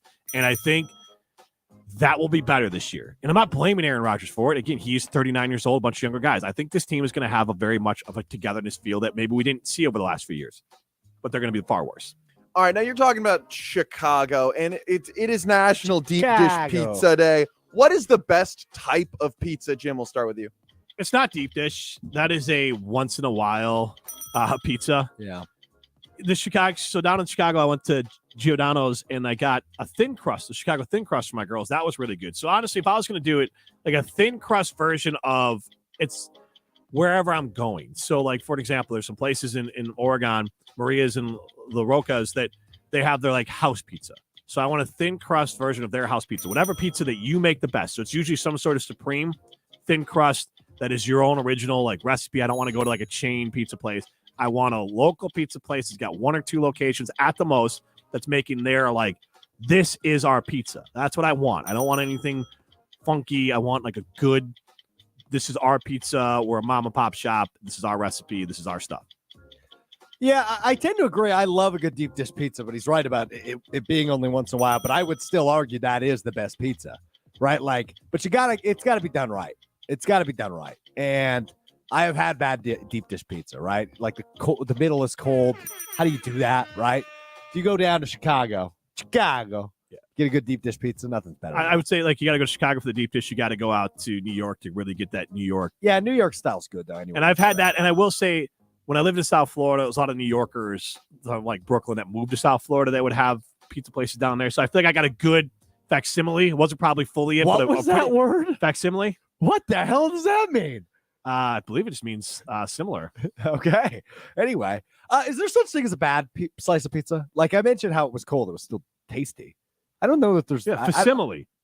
I've never. You just have to know what you're expecting. Like if I'm having the $3 frozen pizza, like I expect a $3 frozen yeah, but pizza. it's not bad even if it is $3. Well, yeah, but like if I want a frozen pizza, I'm going Palermo's because Palermo's is actually like way better than a lot of the other ones. Totally agree with that. But home run in frozen. Got it. So I would say an exact copy is what a facsimile is.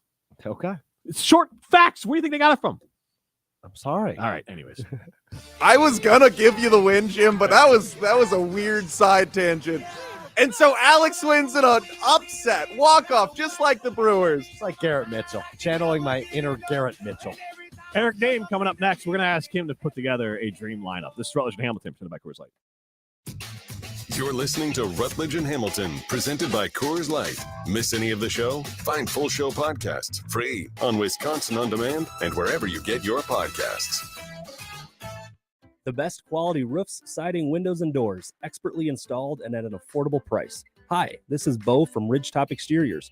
Integrity, excellence, quality, and community are what we value here at Ridgetop because we want to do a great job to help our friends and neighbors. We always want to exceed expectations because customer service is our number one goal. We're trusted local experts you can count on for your home exterior projects. Thanks for choosing Ridgetop Exteriors for your home's next project. Go to ridgetopexteriors.com for a free estimate. If you're looking for a special piece of jewelry for any occasion, Condon Jewelers is always there for you. Condon Jewelers has the best selection of jewelry you'll ever find and guaranteed to have the lowest prices in the Madison area. Free shipping is always available. Visit condonjeweler.com or call 241-3406 and ask for Jim, the owner, who's at the store every day. Shop locally. Condon Jewelers, the jeweler on the east side, the jeweler on your side. Hi, hon. Want to tag along to the grocery store with me? Sure, but I just filled up the car with gas, and with those prices, we got to be careful with groceries. It's crazy. All the basic staples have gotten so expensive. But good news. Tina told me about this great app called Upside that pays you back big time just for using it. She said with the Upside app, she earned serious cash back on groceries and gas. Wait a minute. Are you saying that we can actually get paid back real cash when we use the Upside app to buy gas and groceries? Yep. Tina said they made around $200 already. Wow, finally, something that pays us back money instead of costing us more. I'm downloading the free Upside app now. Download the free Upside app to earn real cash back every time you buy gas and groceries. Cash out anytime right to your bank account, to PayPal, or an e-gift card. Just download the free Upside app and use promo code MORE7 to save an extra 25 cents per gallon on your first fill-up. Remember, use code MORE7 to save an extra 25 cents per gallon on your first fill-up. Cashback is not available on gas in New Jersey and Wisconsin. Former NFL player and Rose Bowl champion Tarek Saleh here for Carbon World Health. Carbon is much more than just another gym. They offer the best recovery in the area. Some of my favorites include red light therapy and cryotherapy. Improve your athletic performance, fitness and training results, speed up muscle recovery and reduce pain, and boost your mood with these simple and non-invasive treatments. Visit Carbon World Health today and ask for the ESPN Recovery Package. That's Carbon World Health. Looking to make an impact in your community? Consider applying to become a mentor with Big Brothers Big Sisters of Dane County. Big Brothers Big Sisters of Dane County currently serves nearly 500 children and has over 200 waiting to be matched with a mentor like you. No skills are required, just a desire to make a difference in the lives of children. Make a big impact. Volunteer today at bbbsmadison.org to complete your application. That's bbbsmadison.org. Big Brothers Big Sisters of Dane County. Together, we are defenders of potential. This one's for the hopheads. Low in bitterness with a huge hop. The the City Lights Hazy IPA has won its fair share of awards. It bested 346 other entries in the most prestigious category in craft beer's most prestigious contest. As if that's not enough, City Lights Hazy IPA also won gold at the Denver International Beer Competition in 2022, and it was the highest rated IPA in the world for 2 years straight. City Lights Brewing Company, brewing beers which make thirst worthwhile. Listen to Rutledge and Hamilton every Thursday at 2:45 for your chance to win a case of City Lights Hazy IPA. This gold medal decorated beer is hoppy and right for any IPA lover. Gold medal, Rutledge and Hamilton. What could go better? Listen every Thursday at 2:45 for your chance to win some free beer. This month, it is City Lights Hazy IPA on Rutledge and Hamilton, 2:45 every Thursday. You're listening to Rutledge and Hamilton on 100.5 ESPN. Brought to you by Ho Chunk Gaming Medicine. Basketball, gimme the ball because I'm gonna dunk it! Locked in on the Bucks. No, never in a million years. Bringing the insight and the analysis. I do hate charge calls. 2022 Wisconsin Sports Writer of the Year, Eric Name of The Athletic, is on Rutledge and Hamilton.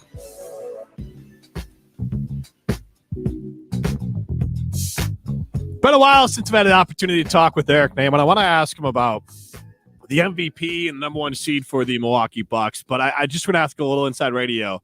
Eric, Alex Stroh sent you a little thing from O'Shea Jackson, which is Ice Cube's son, an actor as well. He had a build a starting five with $15. He's shaking his head yes. You did have it set up there. Yes. I don't have there's no camera for me to see, Eric. So you have to tell me all the facial expressions that Eric is making there. Okay. So, Eric, I will give you the team that I came up with, and we want your team as well. So for those listening, the premise is these different players have values, and the all-timers like Steph, Jordan, LeBron are 5, and then also all-timers like Kobe and Magic and Bird are 4, and then you tear it down. The steal of the year is Giannis for $3. But the team that I built out here was to get to $15 was Jordan as a $5 player, and then I had Kobe as a $4 player, Giannis as a $3 player, Pippen as a $2 player, and then Chris Paul as a $1 player. I'm lacking shooting, but I still really like my ability to score the basketball there, Eric. What was your 5 out of that? I went with Steph for $5. I went for Kobe for $4, Pippen for $2, Giannis for $3, and Jokic for $1. You might have to check my math, but I believe that's 15. That is correct. You got 15 there. That's a solid Well, lineup. these are all great teams, but yeah, that's a really good one too. Yeah, I think everybody's that's a picking more Giannis at modern 3. That's a more modern game there. Mine was more about length and defense. Giannis at 3 is the steal of this whole thing. He should at least be a minimum $4 player, but it's hard. Who are you bumping out? Shaq, Tim Duncan, Larry Bird, Magic, or Kobe? You can find that. Oh, go ahead, Derek. Sorry. Yeah, I was gonna say those top 10 are pretty infallible there. Like I don't know that you can bump Giannis in there quite yet, which makes him the steal of the draft. Carmelo being a $1 player is a joke. Same with James Harden. Neither of those guys should be there. Like there are better players to put on that $1 level. No doubt. You can find that on Twitter at Jim Rutledge. What was your team? What the hell we're talking about? Now I got to pull it back up and look. We were talking about it. I'm What sorry. were you doing? I went Jordan, Magic, Giannis, 5-4-3. And then I think I went, I didn't write this down. I think I went D Wade and then KG, Kevin Garnett at 1. Yep, that makes sense. I see it. Thank you, Eric. I appreciate that. When you're a good basketball mind like yourself. All right, let's get into this. Magic number is 1. Bucks win tonight. They've got the 1 seed in the East. I'm fired up. But I want to ask about Chris Middleton because I heard Coach Bud last night on the Bucks radio network here on 100.5 ESPN. And he explained how Chris, and we've known this for a while, doesn't play back-to-back. So they sat him last night against a really interesting Washington team who played nobody. And now obviously playing him tonight against a real team in Chicago. What can we expect? Real-ish, more real than Washington. What can we expect in the playoffs? Because there won't be back-to-backs. Will he be a full go, or should we have some concern as he's still kind of rehabbing from that injury? Yeah, I mean, I think when you talk to people around the team, there's not a ton of concern. Like they will tell you there's no back-to-backs in the playoffs, and that'll be enough rest for him to get through. Right. If you knock out the first round in, who knows, 4 games, 5 games, you're gonna have a little bit more rest before the second round. And overall, it should be fine. But I'm always a little bit of a skeptic. I'm always someone who it can be a little bit cynical. And for me, I think I have some pretty serious questions about, you know, how many minutes Chris is going to play. Like we've seen him go up to 35 or 36, but in the postseason, in a tough series, you want it to be 40 minutes every night. In game 7, I think against the Nets the other year, he played something like 52 minutes in that overtime game. Like you're going to want him to not just be able to play 35 minutes, you're going to want him to play 40 minutes. And when you really need it, you're going to want him to play 45 minutes. Like you have to keep kind of moving it up. And I do think, while I understand the general idea, like no back-to-backs, those are going to be the toughest on him overall. I do think there is still some question about just how high up he can go. And to me, you're not going to get that answer, right? Like the Bucks that's just not what Bud does. He doesn't play his starters 45 minutes during a regular season game. That's just not something that he'll do. So that was never going to happen. But personally, I do have some questions if he can go from, 32 to 35, which he's at right now, to 42 to 45. Can he give you all of that when it really matters? Because this is your third best player. And once you get to the playoffs, you play your best guys as much as you possibly can. Talking with Eric Name from The Athletic, and last night the Bucks up, 14, 15 points, and Giannis, tracking down a player for Washington and swats it away. And then you have Joel Embiid scoring half his team's points or whatever it was. Both are kind of, I don't want to say defining moments because Embiid's a really great player, but both those could be argued as MVP moments. What makes Giannis an MVP to me is his ability to never quit when he is playing. Like if he's out there, he is going full throttle the whole way. And then obviously the numbers back it up with his talent. Where is this MVP race at? Because I listen to a lot of different podcasts, whether it's Simmons or Lowe or Windy, and it kind of is going by the day at this point. Yeah, I mean, to me, it feels like they're in a spot where they think it's Embiid. I think when you talk with people around the league, a lot of people feel that it's Joel. And I think it's been interesting to watch throughout the season, right? Like the first straw poll that my friend Tim Bontemps runs over to ESPN, like that first one was Jason Tatum, right? The Celtics roared out to this great start to the season, and Tatum was the best player. So Tatum was the guy. We've seen Tatum fade, and now he's pretty much 4 on everyone's ballot, maybe 5. Then it was Jokic on the second, third, and fourth straw polls. And I think on the second to last one, about a month and a half ago, I think there's some real questions, certainly from Bucks fans who knew and went through this with Giannis, where when he won the back-to-back, that third one, everyone knows it hasn't been done since Larry Bird. And if we're all being honest, they just didn't give it to Jordan because they didn't feel like it. Like Jordan should have won 3 in a row at some point. But, writers ultimately decided like, hey, you got to be doing something so spectacular that, we're just not going to do it. We're going to reward someone else. We don't want to give the award to the same people every year. And if we're being honest about it, when LeBron went to the Miami Heat, he was the best player in the league. He had the best season, but everyone was mad at him for joining the Miami Heat. So they said, all right, we're not going to give it to you this year. We're going to give it to somebody else. So because those two guys couldn't win 3 in a row, it would be an inaccurate record of history if the last person that did was Larry Bird, and then 30 years later, the next person to do it is Nikola Jokic. In those 30 to 40 years, you're telling me there weren't any better players in between there? Because that's what the historical record would say. And I do think many writers have self-corrected here, where it's like, all right, well, Jokic would have to be doing something so unbelievable that we'd actually give him that third one. And now I think it gets to a spot where there's some writers that feel like it's just Embiid's turn. He's been someone that's finished second and third and just kind of been in the mix the last couple of years. I think there's some people that don't quite want to give Giannis another one yet just because they feel like he's already gotten his 2. So even though it's not the most recent MVP, there's still a little bit of voter fatigue because he's the last person to do it before Jokic. So I think ultimately it probably ends up being Embiid. And to Joel's credit, he goes out there and plays really hard every night. He put up 50 the other night. And to Dr. Rivers' credit, he essentially turns every post game into a wrestling promo and just goes crazy and tells everyone, this guy's the MVP. It's so obvious. And Mike Budenholzer just isn't someone who's going to do that. Like, he's not that shameless. He will not just go out there and campaign for Giannis, even though, the other night when we talked to him about it, it was like, yeah, obviously we think he's the MVP. Like, we see what he does every night. We know how good he is. But that's just not something he's going to volunteer up every single night and be like, that's the MVP. Anybody else that thinks different is a moron, or whatever it was that Doc said last night. Like, Bud's not going to do that. He's above that, and the Bucks' goals, honestly, are even further above that. Giannis has gotten his MVPs. They've gotten their ring. They know what this looks like, and they know that their focus needs to be on getting another championship, because another championship is going to do a heck of a lot more for Giannis's legacy than an MVP is. And, you know, and I 100% agree with you on that, but it does seem, and you touched on it a little bit, as far as the voting gets weird. It seems like every year you win an MVP, if you want to do it, you have to be better than you were the year before, even if you are the best player. It is a weird standard for it, and it does feel like it's Joel Embiid's turn. And I would imagine, and I don't blame him, that it means a lot to Embiid, and because he doesn't have one, if I'm not mistaken there, and Doc is trying to do that for his player. How much of Budenholzer not selling it is because it's rings to Giannis and not MVPs?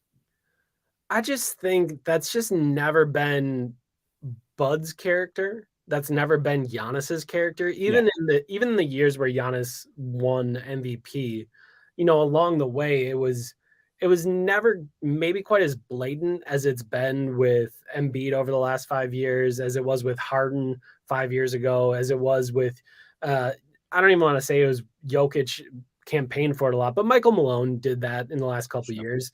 That's just never been what Mike Budenholzer does, and it's never really been what Giannis wants. Obviously, he wants to win as many MVPs as possible. He wants to win as many rings as possible. He just wants to win. That dude is competitive as all get out and will be for his entire life. So these things obviously matter, but it's just never going to be a way that they make it like a public campaign. That's just not what they do. That's not how they feel about this.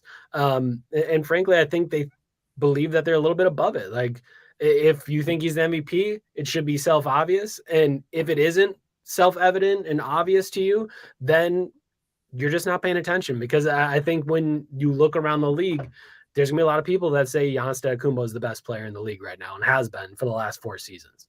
Right. This would have been the LeBron award in the 2010s, right? And you could probably make the case like the Tom Brady award in the NFL, right? So it is nice to get some variety, and Joel's been terrific. So he's deserving if it does end up that way. But hey, I wanted to ask you, Eric, about the play-in tournament, right? I love it. I love the format. I love the idea of it. What do you make of it? Like, as Bucks fans, the Bucks are never between 7 and 10 in the Eastern Conference, ranking. So we don't have to worry about the Bucks, but it provided so much entertainment a year ago, in the bubble. What do you make of the play-in tournament? Are you a fan? To me, the NBA, what makes the NBA finals and the NBA playoffs the best to me, in my opinion, the best team always wins. And yes, there's going to be injuries, whatever, but there's no mistakes in a 7-game series. There's no, we looked into it, we got hot for a game, whatever. You might get hot for 1 game or 2 games, but to win 4 times, you have to be the better team. That's just how it goes. And yes, like, injuries can dictate who the better team is in that series and at that time. And maybe it wasn't the best team for the regular season, but at that time, the best team wins. And that to me has always made it great. But that doesn't help parity and excitement and the chaos of single game elimination. There's just no way for the NBA to find that. In a 7-game series, 4 of them in a row to win a championship, you're going to crown the best team. But what the play-in has done has created the same excitement you see in the NCAA tournament. Like, it's funny to think through this year. I think the NCAA tournament's someone I saw on Twitter, I forgot who did it, but said it's like a bachelor party where you have so much excitement at the beginning, and it's insane. It's so much fun. The chaos is unbelievable for the first night. And then, like, just going downhill the rest of the way, like, the bachelor party loses steam, right? Because you can't keep it up night after night after night after. Like, if you get to the third night, if you have a bachelor party that long, like, you're not going to get there. Like, the third night, everyone's going to be like, let's just stay in and have some drinks. You're hungover, you lost all your money on the slot machine, right? You know, you've gone through it. It's too much. And that's what the NCAA tournament does. But that first weekend's amazing because there's the chaos, there's the upsets, and then all of a sudden you get to the finals and it's a 5 versus a 9 or whatever it was this year. And you're like, well, this is stupid. I don't want to watch this. Sure. But you get the excitement. So I think this is kind of a best of both worlds. The Bucks are gonna obviously go through the end. They're gonna have 4 long series. But for the other teams, like those 8 teams that are involved, it's just so much excitement and so much fun around the game. It makes event viewing something that typically doesn't happen in the NBA. Totally. And there's a world in which like the Warriors and the Lakers could both be in the play-in tournament in the Western Conference. Like imagine what that'll do for the ratings too. So it is fun. It's a little wacky. It's taken some getting used to, but I'm a big fan.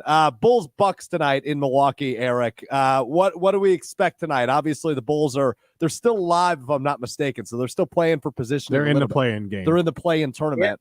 Can they get out?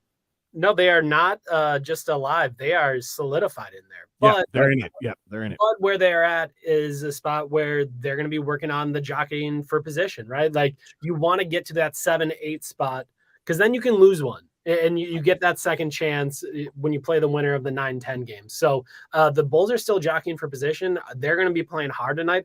They've been playing a lot better since the All-Star break. I think they're top 10 in both offensive and defensive ratings since the All-Star break. So this is a team that's playing a lot better than I think most people might realize. Unless you're in Chicago or a Bulls fan, you don't realize how good they've been recently.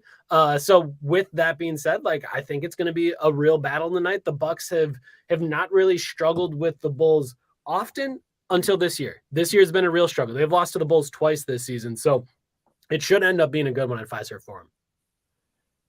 Yeah, Eric, as always, good stuff there. We always appreciate time. Missing us, listen back, Wisconsin On Demand, Apple, Spotify, and those great places. Thanks, guys. See ya. Thanks, Eric. Thanks, Eric. We'll talk to you next week. This is Rutledge and Hamilton, presented by Coors Light. You're listening to Rutledge and Hamilton, presented by Coors Light. The mountains are blue, and we can prove it. Follow the show on Twitter at Jim and Matt. Rah. Pella Windows and Doors of Wisconsin present your Badger Minute. Here's Alex Strofe. Varsity on Wisconsin On Demand is home to all the latest and best Badgers content on ESPN Wisconsin. Subscribe on Apple, Spotify, Wisconsin On Demand, and wherever you get your podcasts. Fans of Wisconsin men's hockey welcomed new head coach Mike Hastings to the Kohl's Center on Monday. Hastings becomes the 14th head coach in program history following the last 11 seasons at Minnesota State and 14 years before that as the head coach of the Omaha Lancers in the USHL, the same league in which the Madison Capitals play in. Hastings, in 25 years as a head coach, has never produced a losing record and is a 3-time Spencer Penrose Award winner as the NCAA Coach of the Year.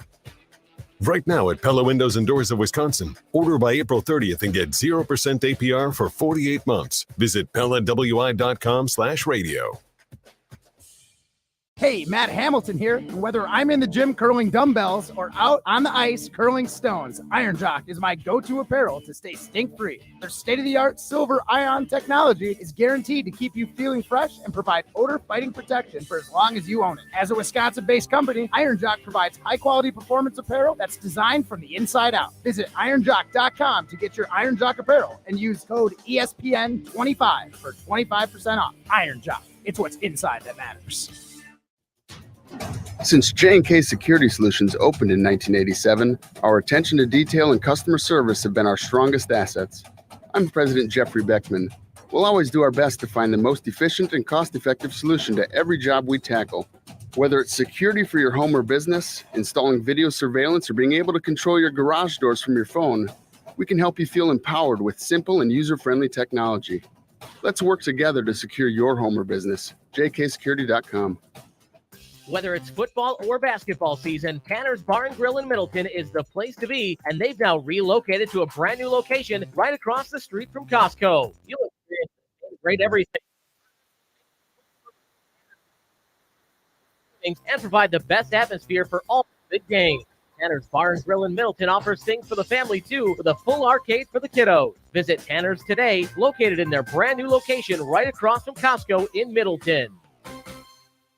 This one's for the hopheads. Low in bitterness with a huge hop and flavor, the City Lights Hazy IPA has won its fair share of awards. It bested 346 other entries in the most prestigious category in craft beer's most prestigious contest. As if that's not enough, City Light's Hazy IPA also won gold at the Denver International Beer Competition in 2022, and it was the highest rated IPA in the world for 2 years straight. City Lights Brewing Company, brewing beers which make thirst worthwhile. Listen to Rutledge and Hamilton every Thursday at 2:45 for your chance to win a case of City Lights Hazy IPA. This gold medal decorated beer is hoppy and right for any IPA lover. Gold medal, Rutledge and Hamilton, what could go better? Listen every Thursday at 2:45 for your chance to win some free beer. This month, it is City Lights Hazy IPA on Rutledge and Hamilton, 2:45 every Thursday. You're listening to Rutledge and Hamilton on 100.5 ESPN. Brought to you by X Golf in Madison and Middleton.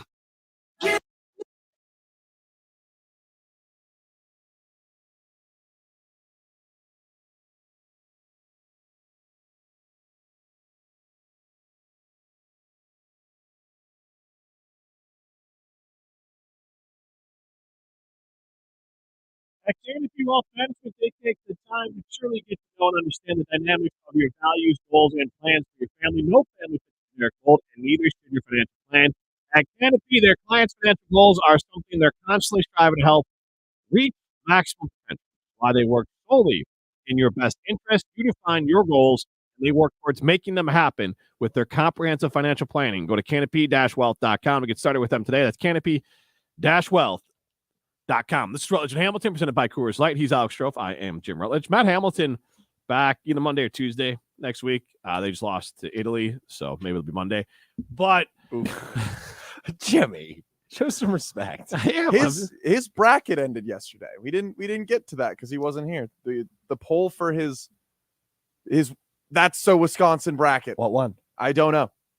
Why don't you look that up as we have 90 I will seconds top left. the I don't know with a I don't care.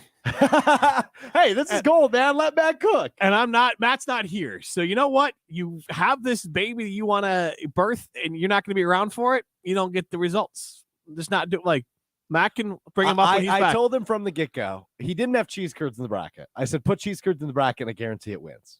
I think it made it to the championship game, and I assume it Cheese curds versus the Packers. What one? I'm working on it. Okay. This is Rutledge and Hamilton. Packers game won 67 to 32%. Okay. I was wrong. It was close, though. All right. There you go. That's our first annual and only annual. That was not first annual. That was our only. That's the wrong one. I take it back.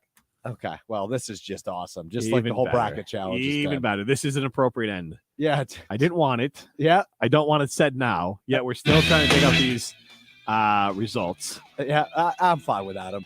Hey, Brewers win today. Bucks win tonight. They clinch the 1 seed in the Eastern Conference, which they haven't really done that, right? When they've done it, they haven't gotten to the finals. I would love to see a Game 7 NBA Finals game of Pfizer 4. The Bucks win tonight is exponentially more important than whatever the Brewers did today. That's fair. Game 6 versus, game, what are we at, 79? A little bit different. All right, we'll be back at it tomorrow. This is Rutledge and Hamilton, presented by Coors Light. Whether catering an event or dining in, I recommend North and South Seafood and Smokehouse.